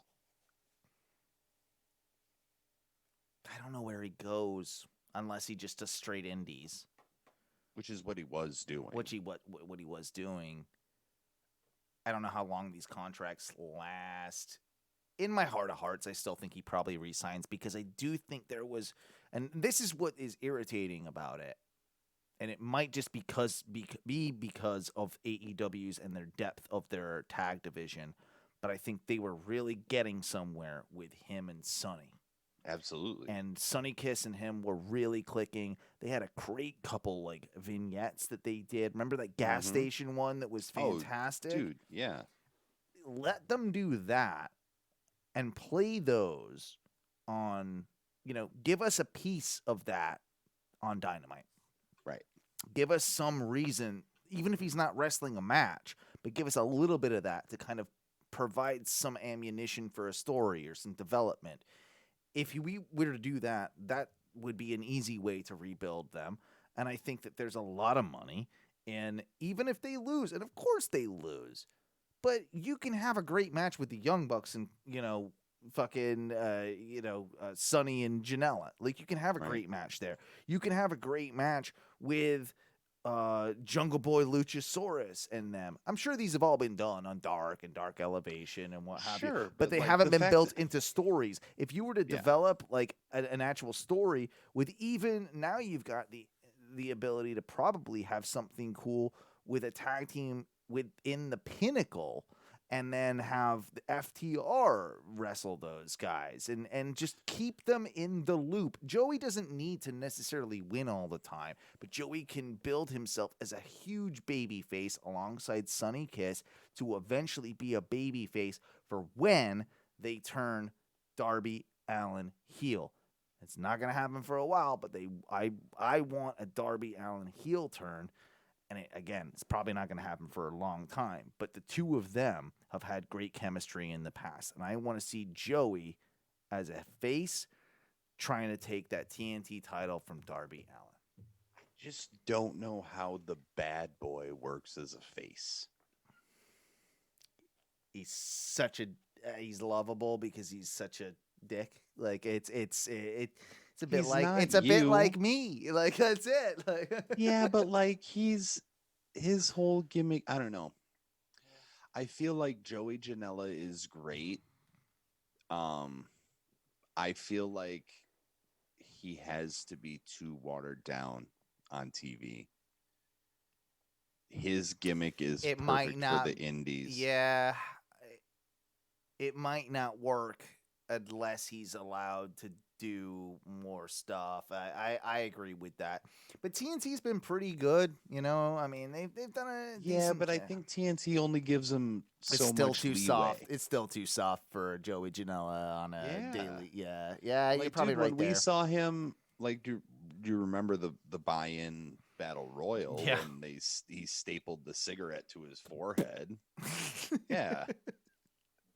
So it's just like, He loves that spot. He loves that, and I love it too. So good for him. Yeah. But yeah, no, yeah, that's not exactly something that TNT want on every week of their show. Right. That's fair. and That's like fair. part of his gimmick is that he's like the cigarette smoking drunk Zubaz wearing Yeah, like Jersey Shore scumbag. I feel like they can still do something with it. I feel like they can still make it work. If there were a 24/7 or hardcore championship in AEW, Yeah. that's the 20. That's his spot, right? Like he's the R-Truth of that. Right. You know, like they need something another- like that. They need another some belt. other kind of title. They need a dark belt or an elevation belt or something that's like that can float between those programs and you know have a match occasionally on Dynamite, but can be like their YouTube championship or their internet champion or something along those lines is where they need to go. I 100% agree. Talking of Darby Allin, who takes the TNT championship from him at this point? I was thinking it's gonna have to be MIRO because he's been making a big push lately. He's like, everybody has championship in AEW. Like, be on lookout for me. Like, I'm doing my MIRO. It's not a good one, but It's not a very good one. No, but no. I appreciate the Yeah, effort. I really do. tried. Honestly, yeah, That's probably I it. think it's Miro. Yeah.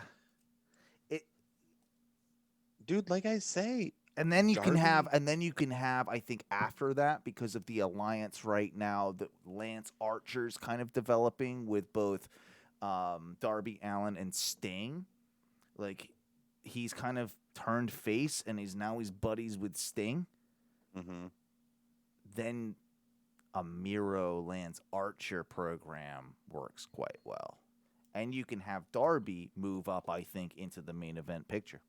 Is Brian Cage also not sort of aligning with Sting? I don't know what we're doing with Brian Cage, to be honest with you. Okay. It's All right, fair enough. 1 week I think he's heel, 1 week I think he's face. I think he's sticking. No, he's going to be the one that defects from Taz. Yeah. And I think what they do with that, and this might go into what we were just saying, is that maybe he takes that FTW belt with him and that becomes another championship, and then you can have some things form around that as another belt. That's not what I really want, but No, I think the thing to do with that, though, you're halfway there. He defects, he takes the FTW title and rebrands it as something else. Oh, that's cool. Yeah. So that you can get the FTW title off of TV, especially because it's not an official title. It's not doing anything anyway. Well, and it's just Taz's belt because Taz is an egomaniac because he's 5'2". Yeah. But I did like him absolutely destroying JR though on commentary on the last Dynamite. I don't know if you caught that one. I didn't. Oh, dude, it was the best. There was a move delivered, and JR, I believe, called it a power bomb, but it wasn't a power bomb. It was like JR clearly fucked up, and again, memory doesn't serve me, but it was I don't know if it was a Samoan drop, whatever the move it wasn't a power bomb, and JR kept calling it that, and he's like or whatever that was, and it was a simple move, like it was something that we all know if you're a wrestling fan, like you know what that is. You know what that is. Yeah. And Taz just called him out. He's just like, no, that was he's like, no, JR, that was that. That's what that was. Like, it's like, no, JR, actually, it was. I had to explain it to him twice or whatever. That's hilarious. Yeah, typical shit. Jesus Christ, typical JR. God damn it, JR. But yes, Taz's whole thing is I love Taz. And I think that there's a lot of good and I think that there's still a lot of good stuff within Team Taz. I'm coming around on Ricky Starks. I didn't get him for a while, especially in the early days of AEW, but I think I like Ricky's Powerhouse Ricky Starks. The other one. That's Powerhouse Willie Hobbs. Powerhouse Hobbs. And then there's Pretty Boy there, Starks. No, Starks. Whatever, I still hate the Acclaimed. I don't blame you. I believe they're gonna have a new rap song for you this coming week or something. I wanna. No, they're not. All right. They're gonna have a rap song for somebody. It's not gonna be for me. It's not gonna be for me. How much of turds are Prichard and Meltzer? Like on a scale of 1 to 10 for each of them, where do you rank the turdness? Ray Bruce is about an 8.5. Oh, I was gonna say that. I was literally gonna say 8.5 Bruce. 8.5 Bruce, and like fucking Meltzer. Like the more he opens his mouth, I'm like, are you going to an 11? Yeah, he's getting bad now. Like he's just bad reporting lately. Like bad reporting, and for the love of fucking God, do not make comments about anybody's appearance. It's the reason I brought it up. Especially, yeah, I am sure it is, and that's why I was taking it in that direction, because Dave Meltzer ain't a prize, right? Yeah. Like, do not call attention, and it's not the first time he's fucking done this. He backtracked okay with it, and the apologies were okay, but no, you don't report in the way that you do when you're Dave Meltzer on something like that. Right. Like, well, and we're talking about Charlotte's body appearance, by the way. If you're not, and the fact that she's a grown ass woman, and if she wants to do whatever she wants with her body, she can. Yeah. It was that Andrade made a comment, and then Meltzer's response was a very well. Actually, if you had listened, looked at my right. It's like, it doesn't fucking matter. Stop making comments about like people's appearances, anybody's appearance.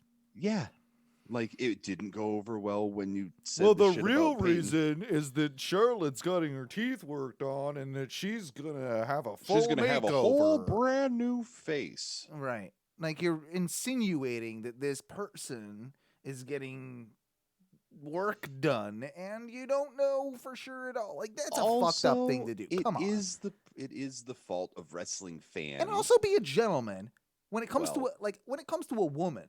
Like I know like it's equality and everything, but no, I'm one of these people that you don't talk about that, especially with women. Like to be respectful. If you're a man, you don't do that. That's just my thing. Like, no. I mean, I think that it should carry across like multiple genders, of course. It should everybody. But no, I completely agree especially with that. Like it's the thing that bothers me the most about it is that we as wrestling fans, not necessarily you and I, but like wrestling fans as a whole, have made the necessity to have that information a part of their identity.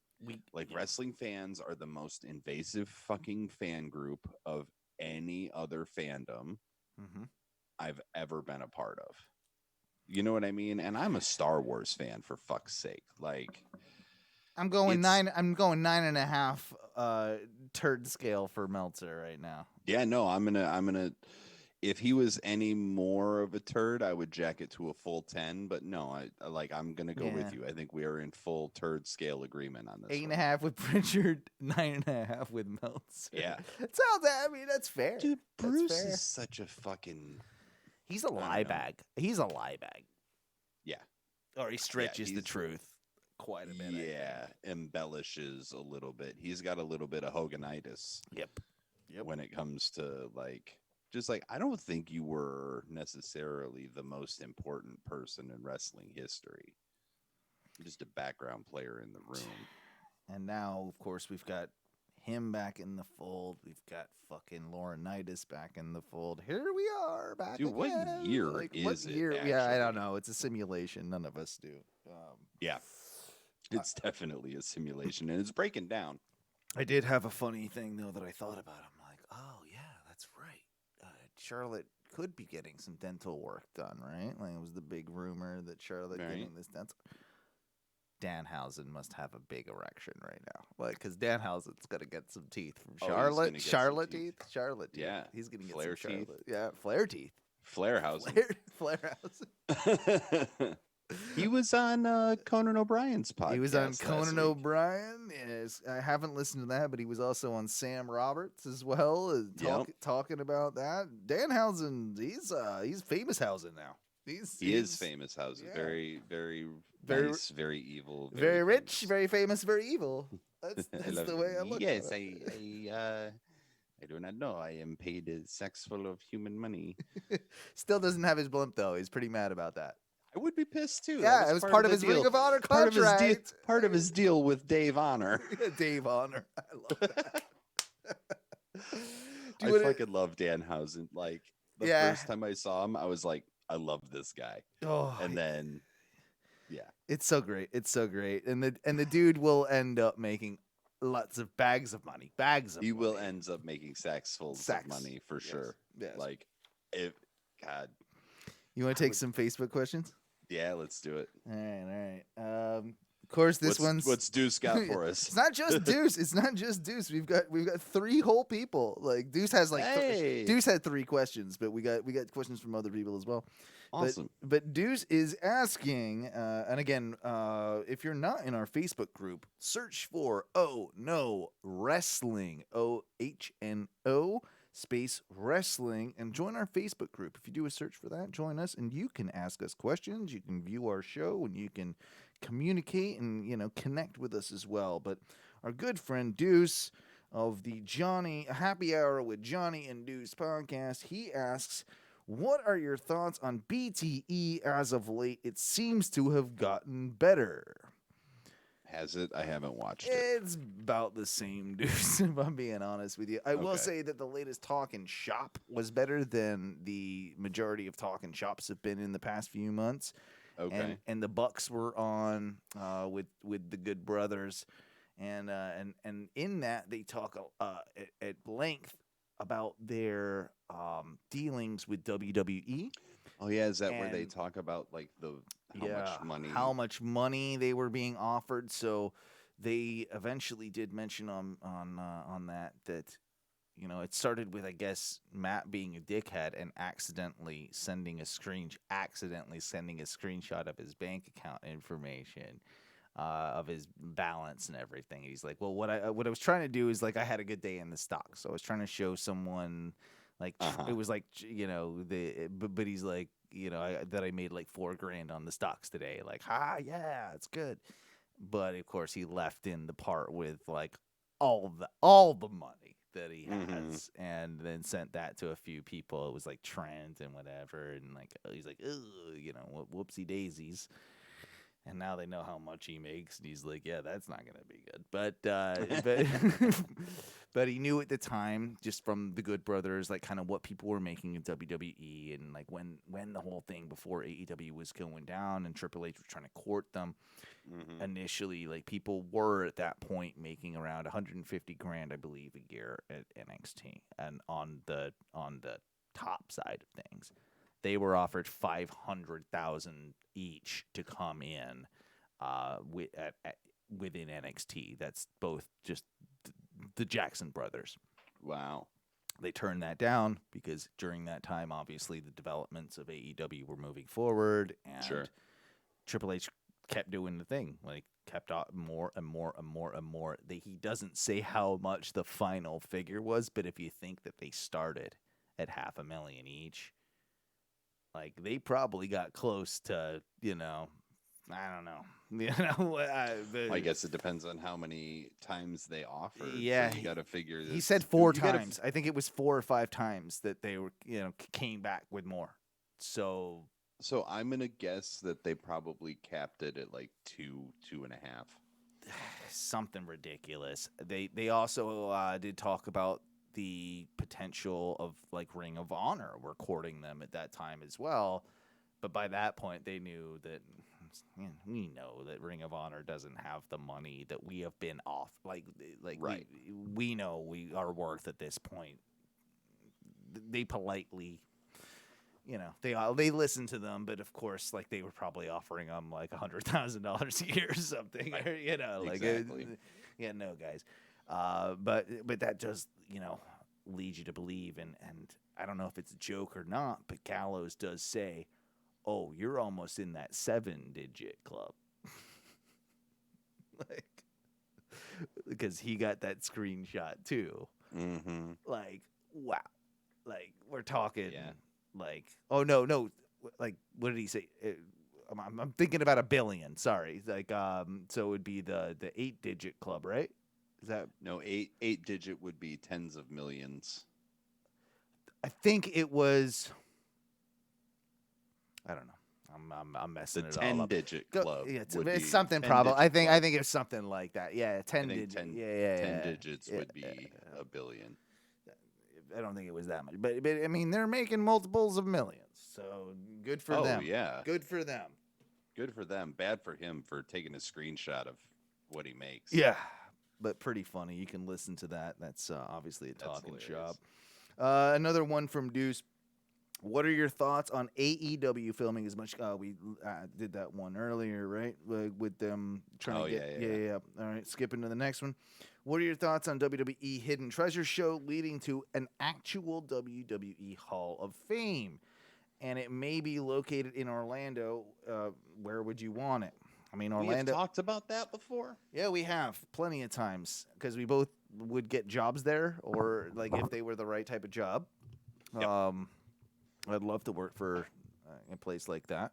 Yeah. And I think that we've also talked about if it's not here, there's not many other places. There's like 2 other places that you could possibly do it, but Orlando seems like the most likely place for a WWE Hall of Fame at this point. Honestly, where else do you put it? Vegas, New York. WWE is not a Vegas. No, It's not a Vegas place. New York would be the only one, and they've It's tried too that. expensive. They did that. They tried that. Yeah. Like, and it didn't work. So I think Orlando is. Tampa would be the only other one, but why? If It you're going to doesn't Florida, like you Yeah. might as well just do it in Orlando. And honestly, like, I don't know. I thought City Walk would have been a great place for it when they were talking about connections that. with NBC Universal makes complete, total sense. Absolute sense. So I guess could theoretically do some modifications and still put it there. Or, what if it goes at Epic Universe? They could do that. The new theme park that they are building here in Orlando, that is Universal's new, like, I mean, they're calling Uber theme park. Yeah, like it's gonna be huge. It's going to be big enough to fit Islands of Adventure, Universal Studios Florida, Volcano Bay, and all of their current resorts. all into that one in property. that property. Yeah, it's gonna be absolutely huge. So, I bet you that's what they're probably planning, because they're gonna have I think it would have a like a City Walk style entertainment hub area. Absolutely, yeah. That's no, that's a perfect answer to that question. I can't think of anything better. I mean, you could do some janky shit on iDrive, I guess, but WWE's better than that, and they like. And you're not going to get the parking you need for something like that. You're not.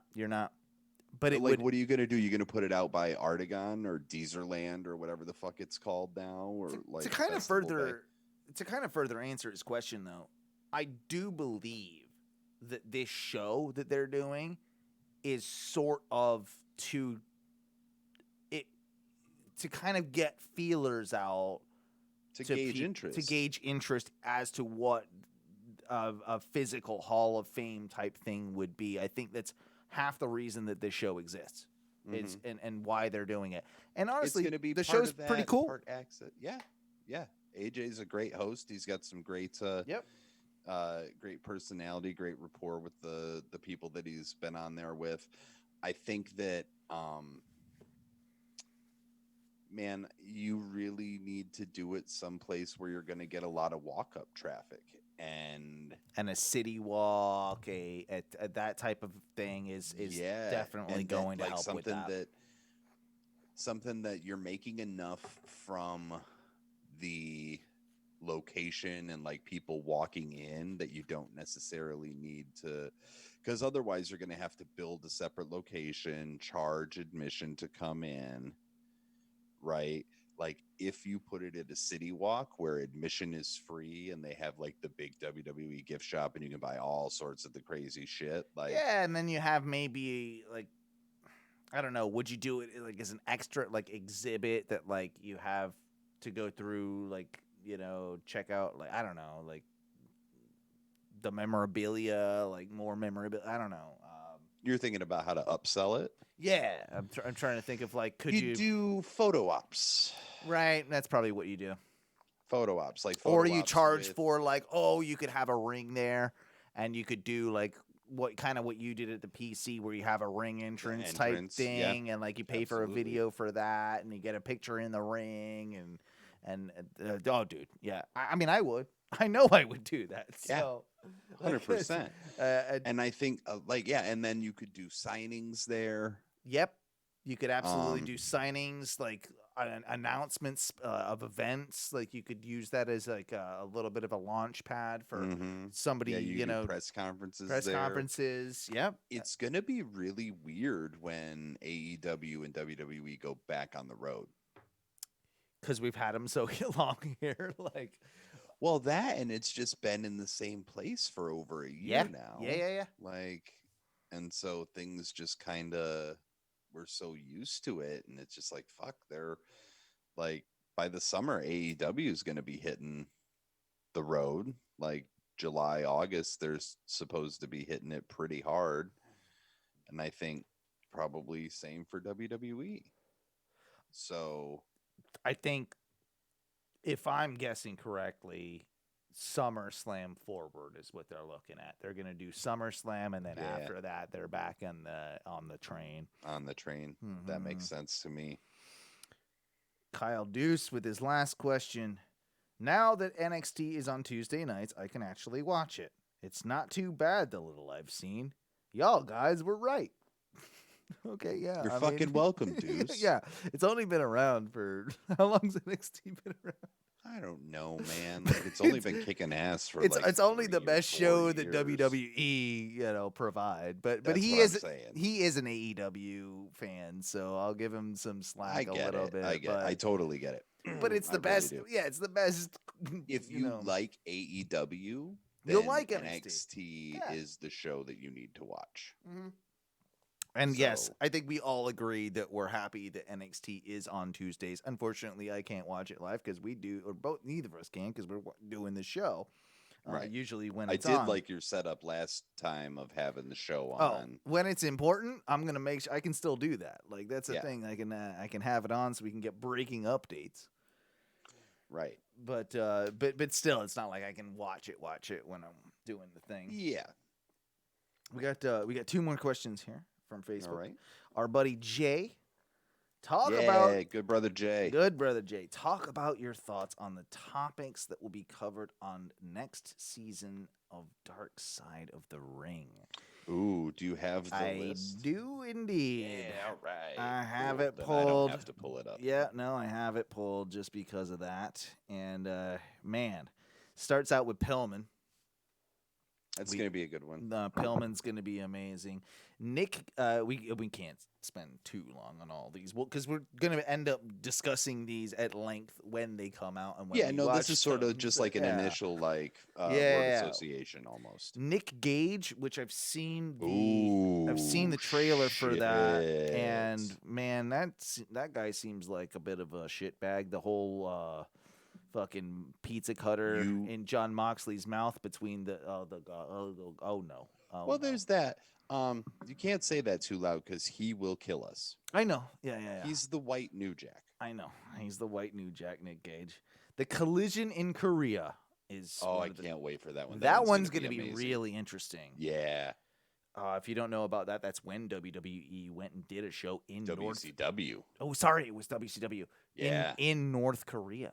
Yep. North Korea. So that's going to be fascinating. One on the Ultimate Warrior. I hope they bury him. I mean, I already have the he buried Rise of- himself. He buried himself. Yeah, I have the self-destruction of the Ultimate Warrior DVD. So Yeah, we get if anybody needs to see when the WWE actually buried him, I got it. Mm-hmm. Grizzly Smith. No idea who that is. Jake the Snake Roberts' dad. Oh, I did not know that. So that'll be very educational for me. Yeah. The Dynamite Kid, dude. Ooh, that one's going to be hard. That one's going to be tragic. It's going to be hard. The more I learn about the Dynamite Kid, the more I'm just like, wow, what a cocksucker. Yeah, he seems like a pretty big piece of shit, but he also killed himself. I mean, not literally, but you know. No, but like, yeah, I think he's still alive. No, he is still alive. I think he's wheelchair bound, but yeah, exactly. Yeah. Johnny K9, aka Bruiser Bedlam. Not familiar? No. All right. No, so, I guess we're gonna have to check on that one. Yeah, and I'm sure it'll be good. But then we got the steroid trials, which that's fuck yeah, that'll be interesting to see that'll how be they really interesting. They do that one. Have you watched any of the Dark Side Confidentials? All of them. Okay, I have too. Yeah, I was like, I really like those. I'm like, can you just cut out watching the show? I just want those would be more interesting, honestly. Than sometimes. I do like the way they present it though. Like they're very well done. I love Dark Side of the Ring. I think it's a great show, but I am also a whore for documentary shit like that. And coincidentally, it sounds like because of the success of that, Vice is looking to maybe even put MLW. There's been talks of MLW getting a show on Vice Network. So. Because of the success of, I don't think that's talk. I think it's like 100%. Right? Yeah, no, you're right. You're right. Yeah, I think it was talk of last week, but yeah. I don't know. I'm high. Leave me alone. I'm with you. I don't know what this is from their actual Twitter of like the list of things from Dark Side of the Ring, but the next one on the list, and I don't know what this is reference to, is just FMW. I don't know FMW. I'm assuming it's a promotion. It is a promotion. Why do I know that one? Yeah, it's a new one for me. I don't know. Yeah, we'll figure. I mean, if you let me, if you find something, let me know. But no big deal. That'll just be another educational one. Then one that we're both very familiar with: the plane ride from hell. Oh yeah, a Dark Side on the plane ride from hell. Like that's gonna be good. That'll be one that gets good ratings. Yeah. FMW is the Japanese death match. Oh fuck, they're gonna do a whole specializing in weapons such as barbed wire and fire. Okay. FMW. Yep. Yeah, Frontier Martial Arts Wrestling, the punk of wrestling. I have definitely seen that's an Onita territory. The logo has it's a blue circle. Yeah. Red FMW with the yellow lightning bolt behind it. I think I know it. Yep, I'm not gonna. You definitely do. I'm sure Onita wrestled there. If Yep, he's literally the first one that shows up. Yeah. Then we've got founded by Onita. There we go. That makes a lot of sense. It's basically going to be an Onita episode then. And if you're not familiar, if you're a wrestling fan out there that likes hardcore wrestling, well, you will until you see an Onita match. It's one of those that I like a bit of hardcore. I don't mind a bit of blood. I like a bit of blood and gore, but some of his stuff is almost too hard to watch for me. There have been. I mean, he is the Japanese legend of hardcore wrestling. So if you haven't seen any of his stuff, definitely check out Onita and check out FMW. Luna Vachon, dude, they're doing one on Luna. Oh, that's gonna be kind of heartbreaking. That one will hurt. Yeah. XPW. Yeah. I'm not. Help me with that one. Hang on. XPW. I don't know XPW. XPW, I believe, is Extreme Pro Wrestling. So it is another Another hardcore type thing. Uh-huh. Yeah. Yeah. Is that US based or is that yeah, Philly. okay? Southern California and Philly. Original West Coast edition 99 to 2002, East Coast Invasion 2002 2003. They held an annual deathmatch tournament called Baptized in Blood. Wow. Well, that'll be fun. I just thought, Yeah. well, and speaking of Baptized in Blood, that Luna Vachon one is going to have a lot of gangrel in it. Oh, yeah. I forgot. Yeah, just clicked in Yeah. my head. Yeah. And then the last one that Dark Side of the Ring announced, Chris Kanyon, which that's, yeah. If you don't know Okay, that that's a story, good one. let's not spoil that for people if they don't know that story, because I think that's No, going to be a let's not, really because good one. that's Yeah. fucking heartbreaking. Yeah, it is. It's actually kind of tragic, but a good one. Maybe I don't know if those are in order or not, but it seems like they are. And yeah, we'll all cry and fucking get really weirded out by the wrestling industry together as we watch these. I mean, I just watched the Owen Hart one yesterday, and I fucking was like, oh. It makes you sick a little bit. The shackles, especially the aerial like, footage of the ring with the blood on the canvas. That's David P. He writes on Facebook, let's bring back 90s radio and rate the women's wrestlers with the best boobies. Okay, he is joking, but I know. But he did say that at the beginning, and he's like, no, but seriously, he had a lot of emojis of the laughing face because he was all right. Oh, okay. But, yeah. As long as there's emojis, Yeah, we know he's not being a complete scumbag. He's actually making a joke. But best boobies, I mean, you got to go Dana Brooks right now. I mean, Dana Brooks' boobies are the top of the show. Like they're slipping out everywhere. Like they're the champion boobs. Like they're the ones that fell out last, so they're the champions. Oh, that's how we. Clearly that's how it's. I didn't know the criteria. I don't know either. I just made that. I made it up. The most. I'm like, I don't even know. Trish Stratus, though. I mean, if you're really going for it, she's still got the best ones. Still. I don't know, man. I like the all naturals. Oh, the best titties in wrestling. This might require a whole other podcast, sir. Yeah, so I don't think we this have is time definitely for the both best titties in wrestling right now. No, definitely not. But we'll go on to your second part of his question.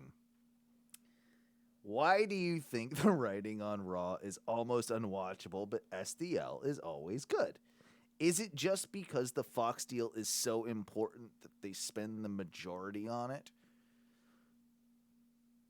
It's because Vince is not as involved. It's weird too, right? Because I think even though the Fox deal is so important, and I think getting them more of the money, I think in Vince's head, Raw is still the brand. Like it's still You are 100% right. It's Raw still the is flagship show. Yep. And it's not anymore, really. It's not. But Vince still thinks it is. So he probably puts his hand in too much, I think, on Raws. And then by Friday, he wants to enjoy his weekend. He's an old man. He's not going to SmackDown. They do their own thing, Right. Well, fuck. Apparently, he showed up late to Raw this week and then tore up all the script. And let's just talk about that for a little bit. Now we've got Drew, Braun, Bobby at Backlash. Like, that happened. I mean, sure, why not? Like, I actually look at this as a good thing because this is a way for Bobby Lashley to retain without completely burying Drew. They're going to bury Braun. But this is for but them. It's also a good way to maybe set up Braun and Drew and get somebody new to be in the title picture for a minute.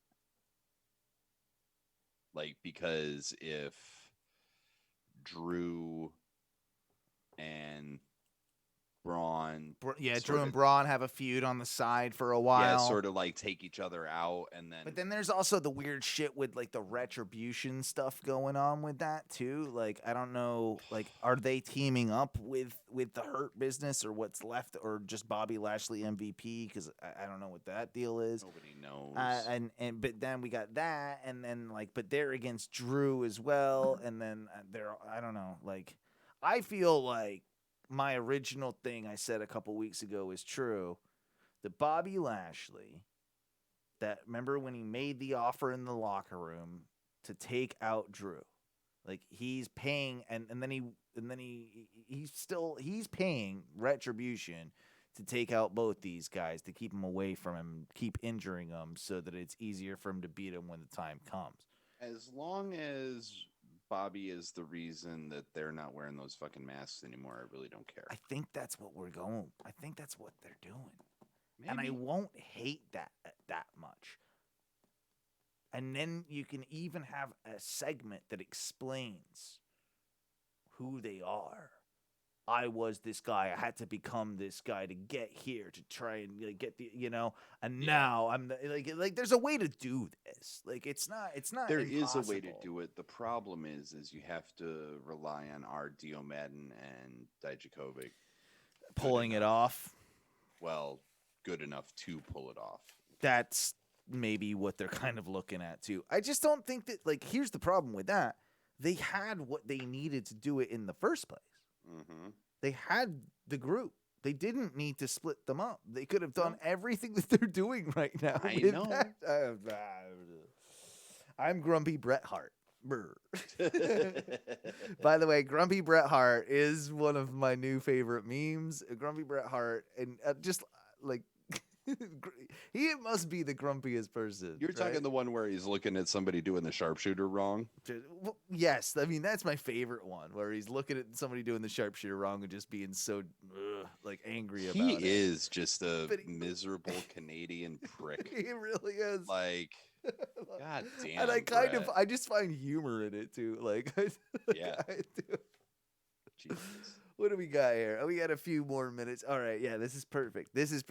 We'll do Oh shit. we'll do the game, and then we'll sign out of man. here for the evening. Here we 'cause go. It's just the perfect amount of time, and it's not too many on you. Duncan, by the way, has a ridiculous wrestling knowledge, so I like to test him every once in a while and see how well he does. And what we've been doing lately, of course, is kind of recaps of the WWE Hall of Fame ceremonies. We're up to the year 2006. Duncan, I trust you. You don't have any of it pulled up. You're not gonna. I am in fact closing every tab on my computer. And you will see that my hands will remain here. Oh, okay. All right. Yeah. Just to make sure. Just to make sure there will be no fuckery. No fuckery. So what I like to do in this is that I will give him a person an inductee of the Hall of Fame. And then he has to guess who inducted said person for said year. That's correct, right? I said that right? That is no, you are correct. All right. Let me get my music going here. Oh yeah, I forgot we got the music. Yeah, we got to get the music going. Perfect. Welcome to the 2006 WWE Hall of Fame. The first inductee, none other than Bret the Hitman Hart. My fink's off tonight. My fink's off. It's okay. I gotta clear my throat. I'll get my fink back. Don't worry. Who's the grumpiest Canadian? Yeah, who would induct Bret the Hitman Hart into the 2006 WWE Hall of Fame?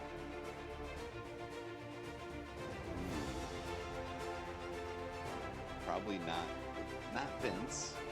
Definitely not Vince. Not Vince.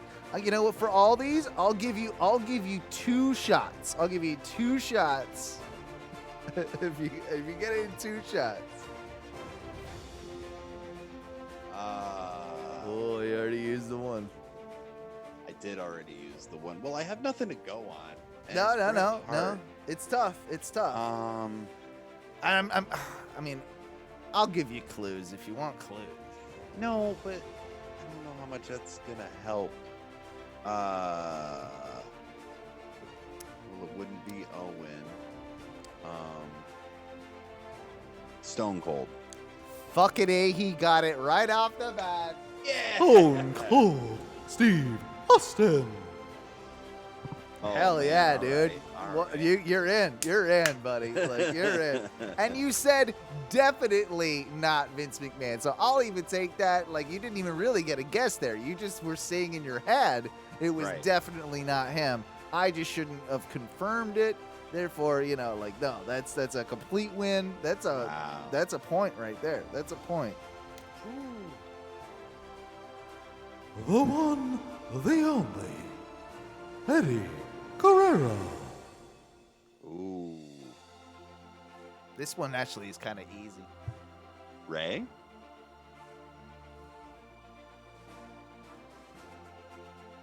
And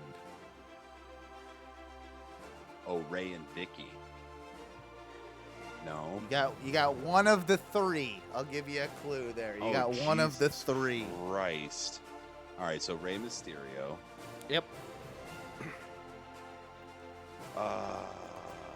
Chavo Guerrero? Fuck yes.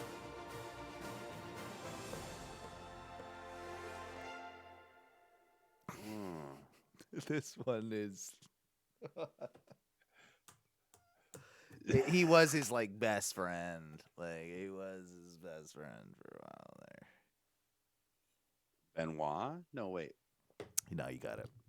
Oh, okay. I Yep. couldn't remember when Benoit died. So No, you're 2 for 2, man. You're 2 for 2. Damn. Yeah, because remember, And like that it was tore. a threefer. It like when Eddie died, that was some people say was That the was start of when the it's- downfall yeah. of Chris. So yeah. Because I remember the tribute show and Yep. Chris just crying his ass off. Okay, Yep. yeah. Yep.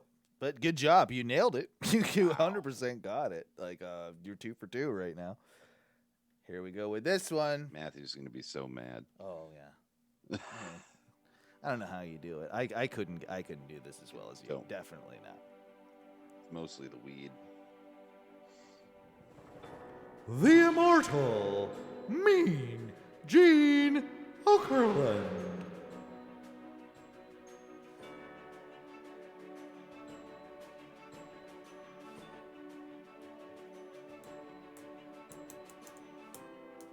Who inducted Mean Gene? Was it Hogan?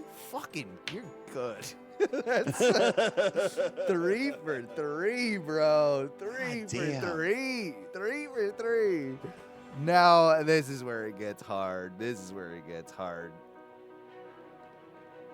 But you've already done fantastic. Your best so far, I think. Yeah, your I best think so it has far. been. Shit. Sensational Sherry. Ooh. All right.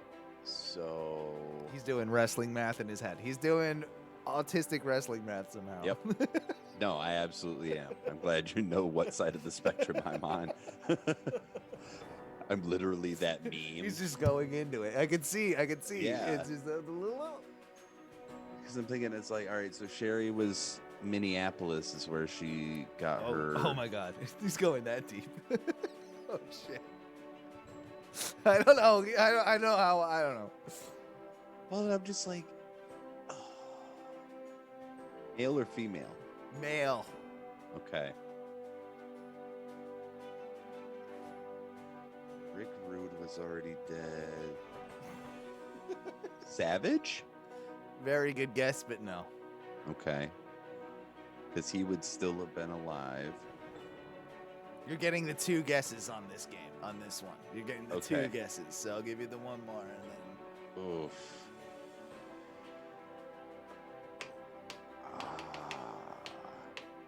Shawn Michaels. Very good guess, but no. The $1 Million Man, Ted DiBiase. Interesting. Yeah, I don't. remember the connection so much between them, if I'm honest with you. I don't either, but that's probably why I didn't put those two Yeah, together. there you go. There you go. The next one, Vern Gagne.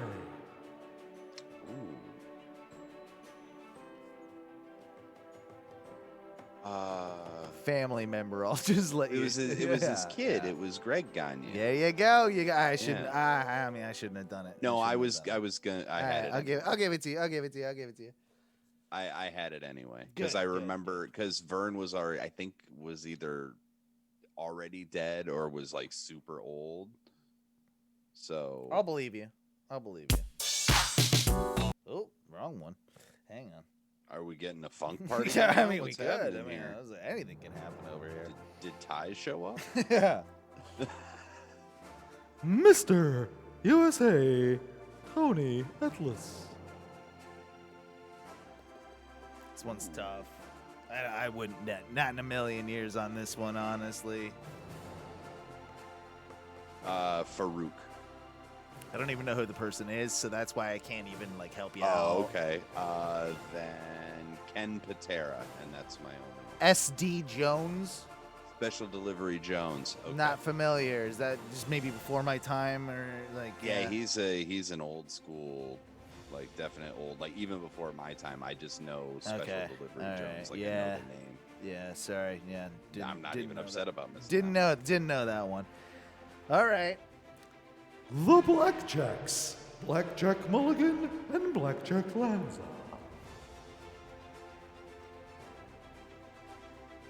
JBL. Very good guess, but no.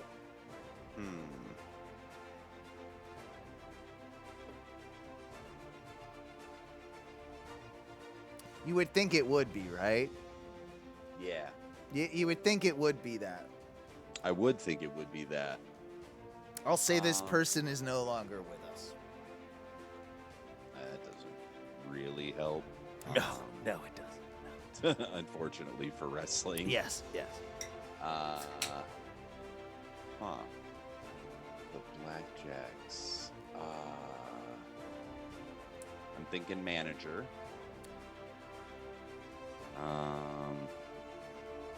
Was it Heenan? You motherfucker. Did I get it? You got 5 right there. Right there with Jesus Heenan. Christ. You got it. You got it with Heenan. That's awesome. And the last one of the evening Oh, fuck. is your celebrity inductee. And it is William the Refrigerator Harry.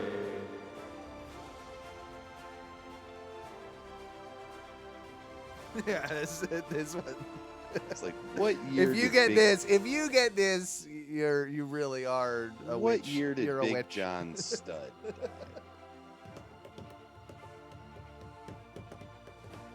I'm going to go Big John Studd for my first guess. That is not correct. Is this a name that we have had before? This is a name that you know very well. That's all I'm gonna say. It's a pretty well known name. Mark Henry. Very good guess. But no, it was John Cena. I don't know why he would induct I don't know the either. refrigerator, but The like I'm literally refrigerator. looking at a Cena rally towel right here. Yeah. But I never would have thought that. 5 That's out of okay. 7 I'm though. 5 out of 7 right now. proud that's, of that. That's pretty damn good, man. And I know I led you on a couple of them to help a bit. Yeah, but I but, didn't lead like- that much. Like I think you could feel very confident in that. I do feel confident. Your clues are always fair. but they're- ambiguous a little bit. right? Exactly. Yeah. Like, yeah. Look, normal people would not get shit from those clues. No. No. No, but then I unlock secret parts of my wrestling brain. Exactly. It's fucking ridiculous. It really is. We've gone long. I mean, we're Hey, over man, 2 You hours. and Matthew went almost 2 hours last week. Yeah. We'll go 2 hours this well, week. we're filling in because we were 10 minutes short, and now we're a little 10 minutes over. long. So It's good. I think it'll fit. It fills out. We're providing the content that the people crave. That's right. That's what we do. That's it. Is there anything else you really want to throw in there? No, I think that was a very decent solid closer. show. Yeah, good show. We talked a lot about Impact tonight. Hey, What man, about look? I'm happy. how when we crazy can- is it? The least amount of wrestling that we talked between everything was WWE. Yep. That was definitely All I want to. Oh, a one thing I want to say. Yeah, please, I want to say please. one. Great to see Reggie back on TV. 100%. Our boy Reggie. happy Got to to get see him him. on here. Got to get him on here. I know, man. And then two, I want to say congratulations to Mansoor Absolutely.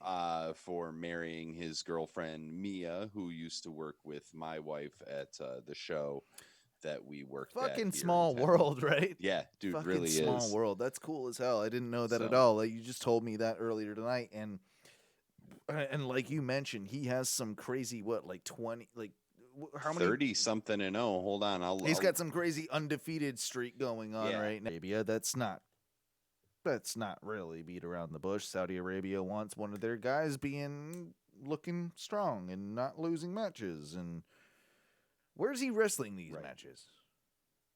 205 mostly. 205 main events, maybe here and there, something like that. Yeah, like, dude, 'cause I'm he's like, 49 why am I not and he's 49-0. 49-0?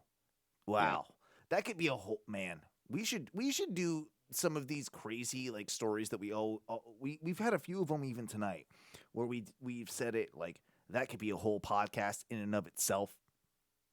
Like maybe a shorter podcast than this one, but his whole thing could be a podcast in and of itself. And I think we need to maybe start doing that. And that's one thing that we can even possibly do for our Patreon fans, for our if you want some bonus content, because we do have a Patreon for Oh No in general. It's both the Oh No radio show and Oh No wrestling. So you get a little bit of both. Yep. And I think that's how we provide a good deal. You're going to get a little bit of bonus content from both shows for the price of one. And you can head on there, man.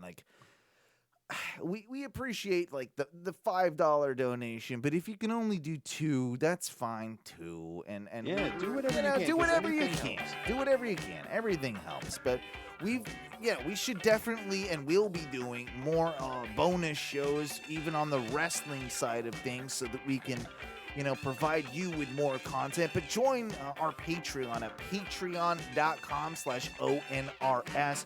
Join our Facebook group. That's over at Oh No Wrestling. There's one for Oh No Radio Show. And, of course, check out our website at ohnomedia.com as well.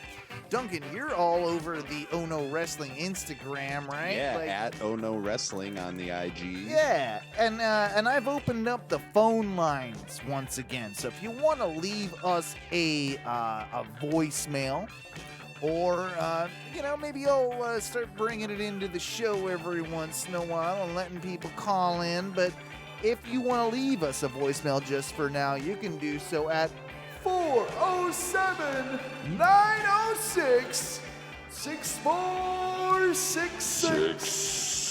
407-906-6466. And absolutely, Duncan, I think we pulled off a show tonight. I think that was a solid show. Yeah, 7-star match. That's what it's rated. That's what. That's what Meltzer told me though. Meltzer sent me a text just now and said I need to get my teeth fixed. I need to get my boobs done, and my penis and enlarged. I need to lose 30 pounds. Yeah, I think that's probably what he said to both of us.